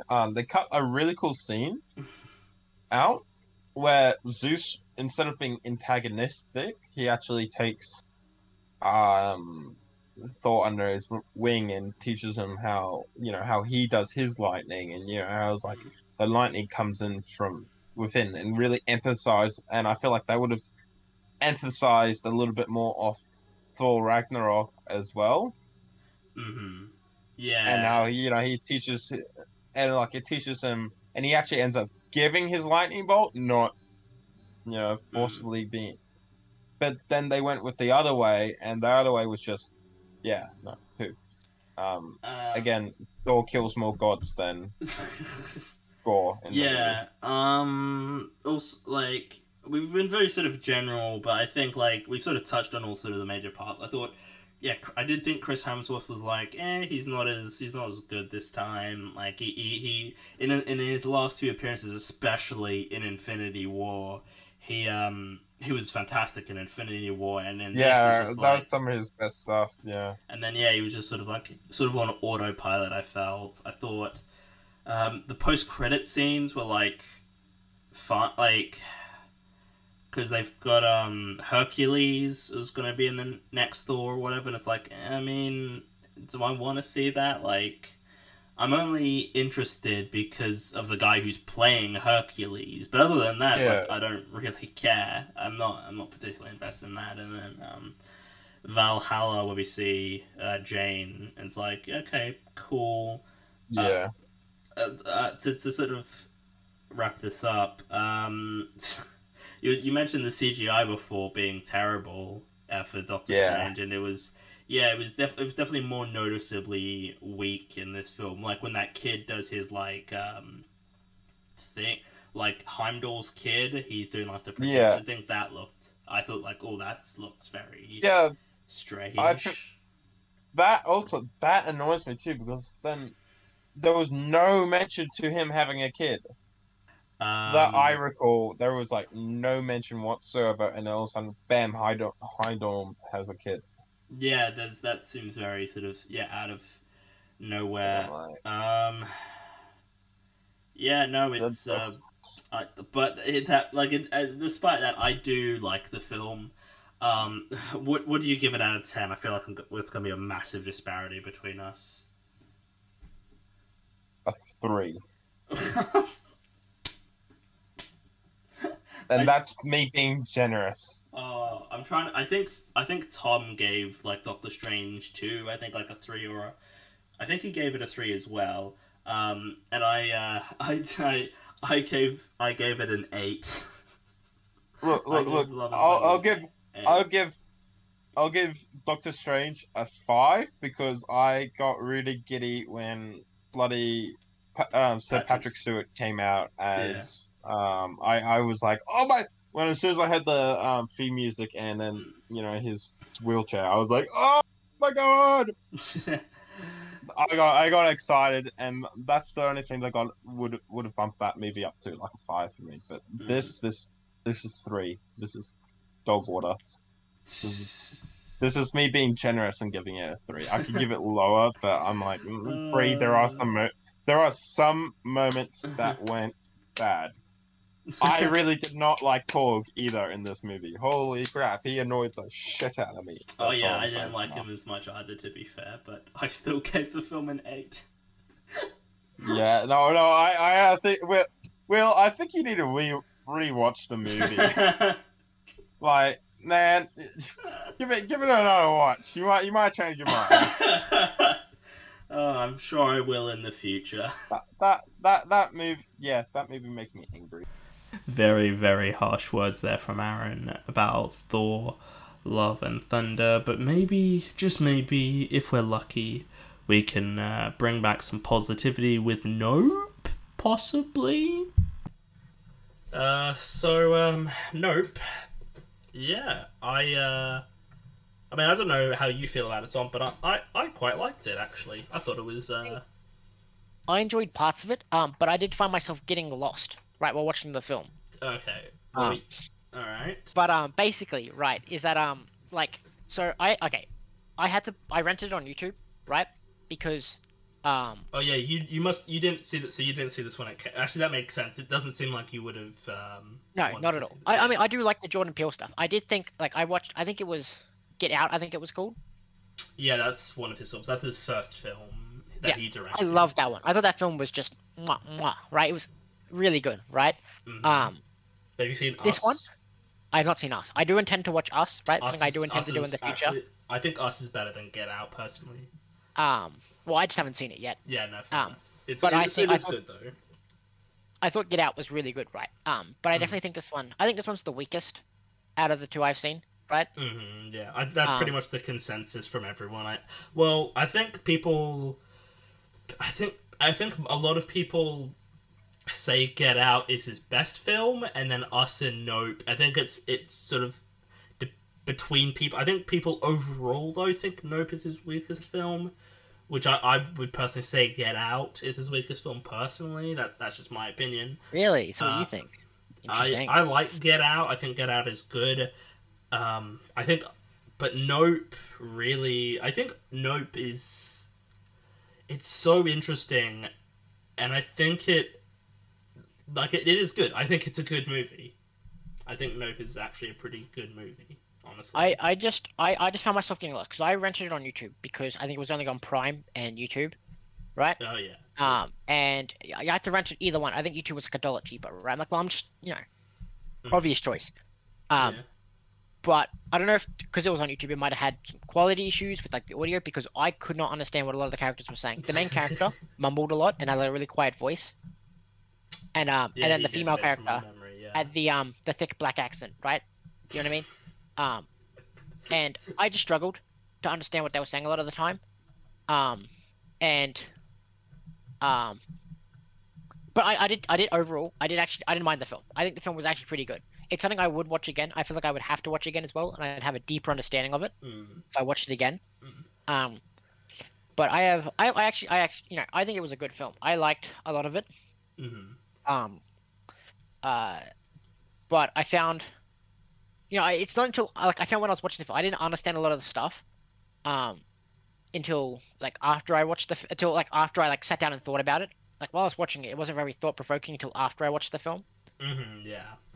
because like the whole thing with the animal handling, right? That's really important to the whole plot of the thing Yeah. with the how he's an animal handler, right? And then so is the Asian guy. I forgot his name. Um, He's played by Stephen Young. I don't remember his name either, but Stephen Young is the actor who plays him. Yeah. and so that character, he's obviously in the incident with the ape, right? With the chimpanzee, who murders the everyone, like does the. That was my favorite part of the film was the. I thought ape that was stuff. really cool. I thought that ape was really well. Like I think the CGI in this film is really good. It looks really well done. It was fantastic. I think, like, genuinely, I kind of wish the whole film was about sort of the ape stuff. Like, I don't know, something about it, and it was so visceral and just brutal.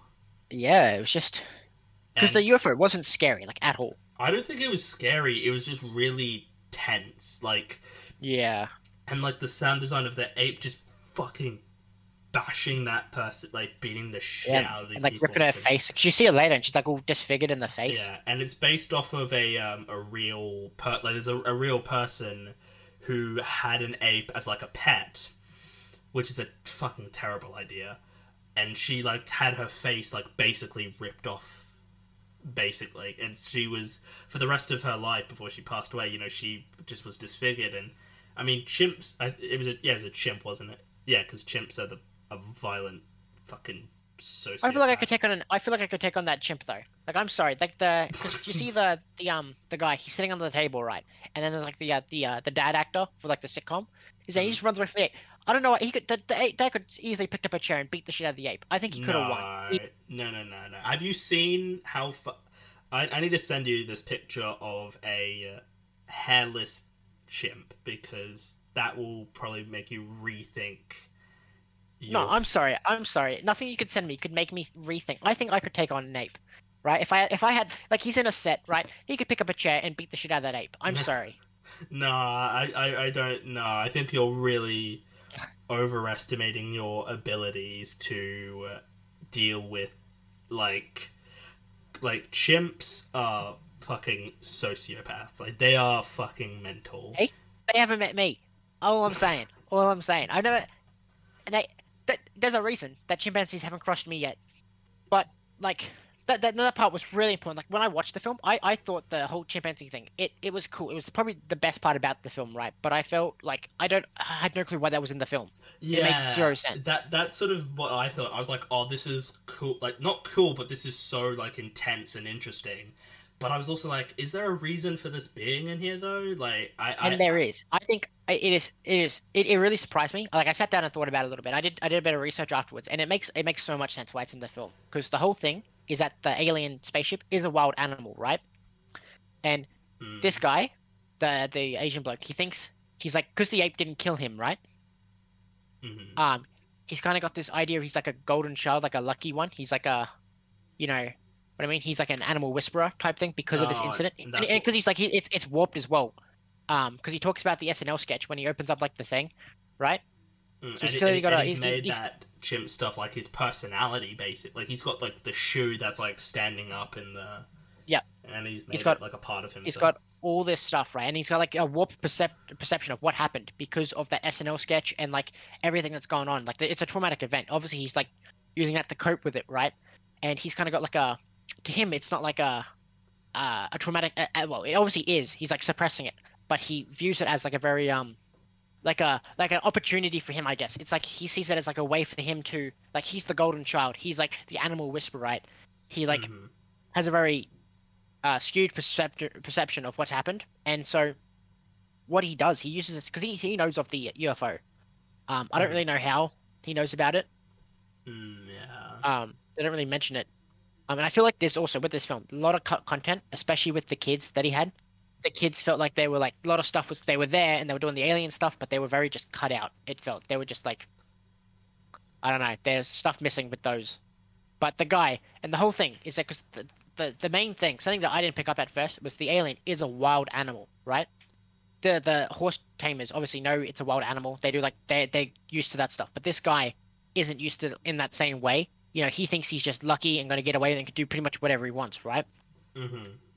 But obviously ends up getting killed by the UFO. Yeah. Whereas the other guys use their like skills, their animal handling skills, to basically not tame the animal, because they mention as well that you got to make a deal with a predator, and it's a predator, right? Yeah. And you can't tame it. So they do like all this stuff, and it's just really interesting when you sit down and think about it. Yeah, I think this film very much, because yeah, it's a film that like, because Jordan Peele's two other films, like Get Out, is very clearly like a racially, like it's about race and casual racism and everything. And then Us, I don't want to say too much about it because you haven't seen it, but it's sort of themed and what it's trying to say is very clear. But with Nope, I didn't really know. Yeah, it sort of, I didn't have like sort of as clear of an idea of what I meant to be taking away from it. And I've been I talked to other people after it came out, and it was talking about like sort of the whole sensational way we sort of treat animals and stuff, like sort of how people were so like that filmmaker guy who he just wants to get like the thing on film, and he's so like invested in trying to get this thing on, he's trying to get like the best shot possible, that he sort of lets that sort of take him over kind of. And I mean, it does. He literally sacrificed himself to get the perfect shot. Yeah. And I think like, yeah, no, that's, yeah, fair. Like I think it really is, it's one of the most interesting films this year, I think, because it's got so many different ways to interpret it.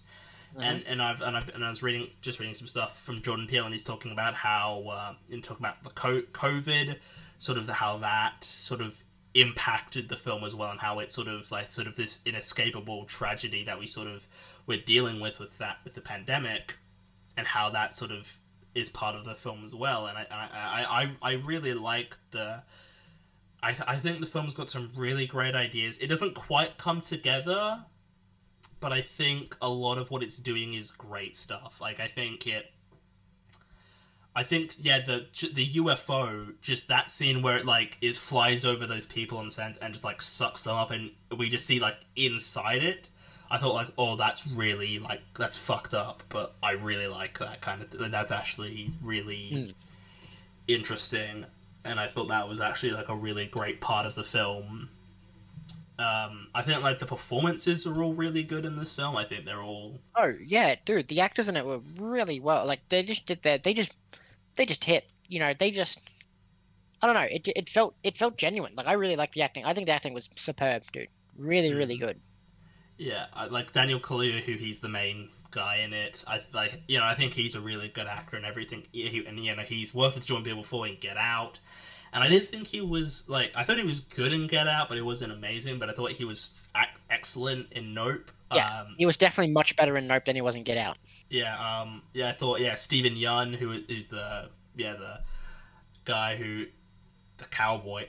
I don't know if he's a cowboy, but he runs like the whole thing. And well, it's really important to note as well. His whole thing is like he's got the showbiz thing, so he's not actually wearing like, you can notice like he's wearing the whole cowboy hat. He's wearing like the boots and like the jeans and stuff. He's wearing like really flashy outfits to have like a real showbizy sort of perception of like farm life, where you see like the actual farm people. He's just wearing long sleeve shirts and like a cap, right? Yeah, like the actual. Which is more accurate to what people wear. You know what I mean? He's got a very like he's not actually a farm. He's trying to create person, you know what I mean? It's this sort of image of that, and he's trying to be sort of relatable, I guess. And I think I think he was really good. I thought Keke Palmer, is she the sister, Daniel Kaluuya's sister? The female lead in the film, I guess you could say. I thought she was nice. I thought she was good in it. Yeah, I really, really, I did quite enjoy the film, and seeing it in a cinema. I went to see this with my dad and my younger sister. And yeah, just sort of watching it, I was like, this is really, there's a lot of stuff here I really like. I think they really make the alien an imposing threat. Like it feels like this is, and I mean, it shouldn't be that difficult to make, a giant UFO threat, but it kind of is, and I think they did a really good job of illustrating just like sort of the scale as well. Like it's a giant, animal. They really illustrated how big it was and how dangerous it was, I think. Yeah, it's like because something you don't think about, like aliens, like the whole plot of the film, I think is just like great. Like at first it was confusing, and they just do lots of good stuff with it. And something you don't think about, aliens are just animals, right? We always think of them being some higher being with some higher perception of reality. You know what I mean? They're like more advanced than we are, but it's just an animal, right? That's Mhm. lost, right? You know, which That's, is yeah, pretty much what it is. something I've never thought about before in my life, Mm. right? Yeah. And I think it's just a very interesting way of presenting an alien sort of story. Yeah, the film really just like the sort of the third act where they have to basically they're fighting the alien, I think is really well done, like like riding on the horse and he's being chased by the thing, like it really is quite threatening. I think it has, and there's so much about the film that I'm sure. I think I do want to. I will rewatch it at some point in the future because yeah, it's a really good film. And it's just got I do think yeah, some of sort of the greater themes and sort of meaning does feel a bit lost on me. Sort of it wasn't. Yeah, I didn't think, like, I thought some sort of like the major characters that were good, but I did also think that they lost, basically outside of like sort of Daniel Kaluuya and Kiki Palmer, and Stephen Yeun, the rest of the characters felt very, they didn't feel as interesting. No, they were kind of boring. Like that whole photographer guy, he was introduced in the beginning, right? And then Yeah. he just didn't happen till like the last 30, 45 minutes in the movie, and he just played a rather insignificant part. Yeah, and then there's that guy who works. He sets up the cameras or something around their house so they can like catch Yeah, the. yeah. Again, he felt fairly. I don't think he had to be there, dude. Yeah, he felt. He felt fairly unimportant. Like, they could have literally just done it themselves. They're like, oh, I just went out. I got some cameras and I'm gonna set them up around here. Yeah, it's not. Like, that's all they really needed to do. Uh, like, it doesn't ruin the film or anything. It's No, just no, no. most of the sort of other sort of supporting characters didn't do a whole lot and felt, yeah, not as needed.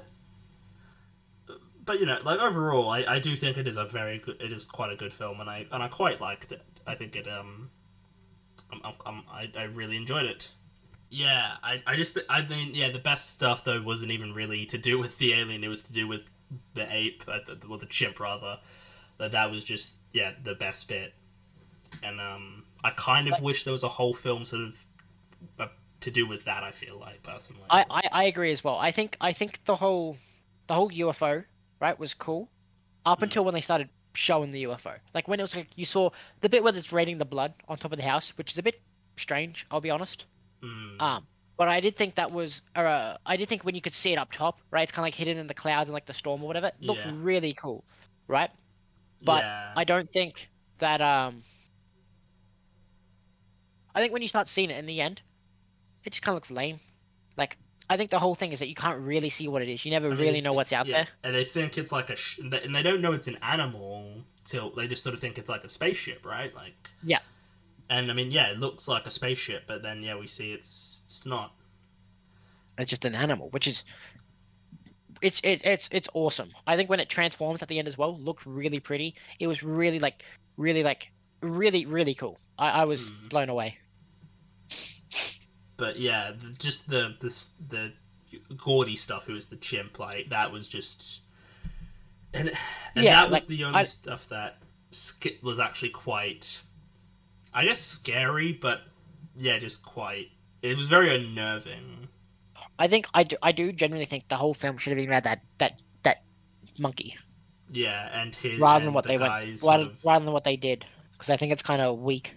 yeah, and the guy dealing with that, like, it because it's quite, yeah, just because, and I will say, because just before we finish, the way they sort of edited that scene with the chimp is we don't really see the first attack. We just sort of it's black and we just hear like the pop of the balloon, and Yeah, then they're which is what just set it off. Yeah, and then they start yelling, and you just hear the chimp like screeching and just like beating the shit out of people. Like that is good, because that is far more scary than seeing it. Because whatever you can make up Yeah. in your head is so much more scary, and I thought that's a great way of doing that. And I like how even when we do sort of cut back to regular footage, we see him, Gordy, beat the shit out of that guy like from behind like a door or something. I thought like that is a great way of doing it. And just the way that when it kills the girl, and then just like sort of like plays like moves her leg just to make sure she's dead. I'm like, oh, that's so fucking unnerving. Like it's actually quite unnerving. Yeah. And The thing is, Yeah. thing as well with the monkey, because they really set it up in the first like pretty much in the beginning of the film. I mean, that's the when first scene is like the sort of aftermath. Well, right? yeah, I know. But you see as well when the guy, when they have the horse right at the set, right, and how, the handler is obviously try to set up precautions, make sure things are safe. He asks for a break. The horse needs a break, things Mhm, like that, yeah. right? And no one's listening to him, right? So it's just really pointing, like really like holding a lens, I guess, like show business and stuff like that, and how they treat animals, and how you can see that's reflected. How like obviously the horse when he sees its own reflection in the fish lens, um, Mm. mirror, whatever it is, how he reacts violently. He kicks, right? Thankfully, no one's hurt, right? But we can see obviously how if people don't follow these regulations, we can see what happens. Yeah, and You know, that's how Gordy, that's why people when Gordy, I mean, just having a chimp at all, to be fair, is a terrible idea because they are dangerous animals. But yeah, just yeah, no, it is. I think that could have been this film could have been really great if it was the stuff with the chimp, but I still think as is it's still a very solid film, and I oh, did enjoy watching definitely. it. Yeah, I give it an 8 out of 10. I think it was really really good, really I would solid. I would probably give it a 7 out of 10. But that's mainly because I myself was getting lost throughout the film. Which Yeah. isn't a bad thing. I think that's also mostly on my part. But I think if it was a bit more clearer, I think I would have enjoyed it a little bit more. If it was a Yeah, bit more, it's a bit convoluted. There's a bit too much going on because yeah, there's the alien stuff, and then there's the chimp stuff, and then there's the photographer, and then there's like all the yeah, other it's a things. lot of stuff going on. Yeah. But yeah, still good film. Well, that's probably been the most positive thing for so far, besides Better Call Saul. So yeah, I've not seen DC League of Super Pets, so I'm not gonna talk about that one. And also, yeah. So we're just gonna jump right into She-Hulk Attorney at Law. Hello, everybody, and this is She-Hulk Attorney at Law. The discourse around the show has been very annoying. I've found that people are being very stupid about this show because let's just be honest, it's not the worst show ever created. It's not the best show either. It's definitely got some problems. I don't think it's amazing. And I do say this as someone who likes the show. I think I'm gonna be more positive on the show than like 90% of people, not 90% of people, more positive than a lot of very vocal people have been in regards to this show. It really, to me, feels like people have just a bizarre hatred. It really, I don't get it. I don't understand what this, and I don't think it's like an amazing show or anything. It's definitely got problems. I think the structure is very strange. The final episode was a missed potential. I felt. I thought the show leading up to that was really, really good stuff. I thought, man, the Daredevil stuff was phenomenal. That was my favorite episode of the season. I thought Daredevil was actually such a great character and such a great injection into the show, and I mean that was my favorite episode, was the Daredevil episode.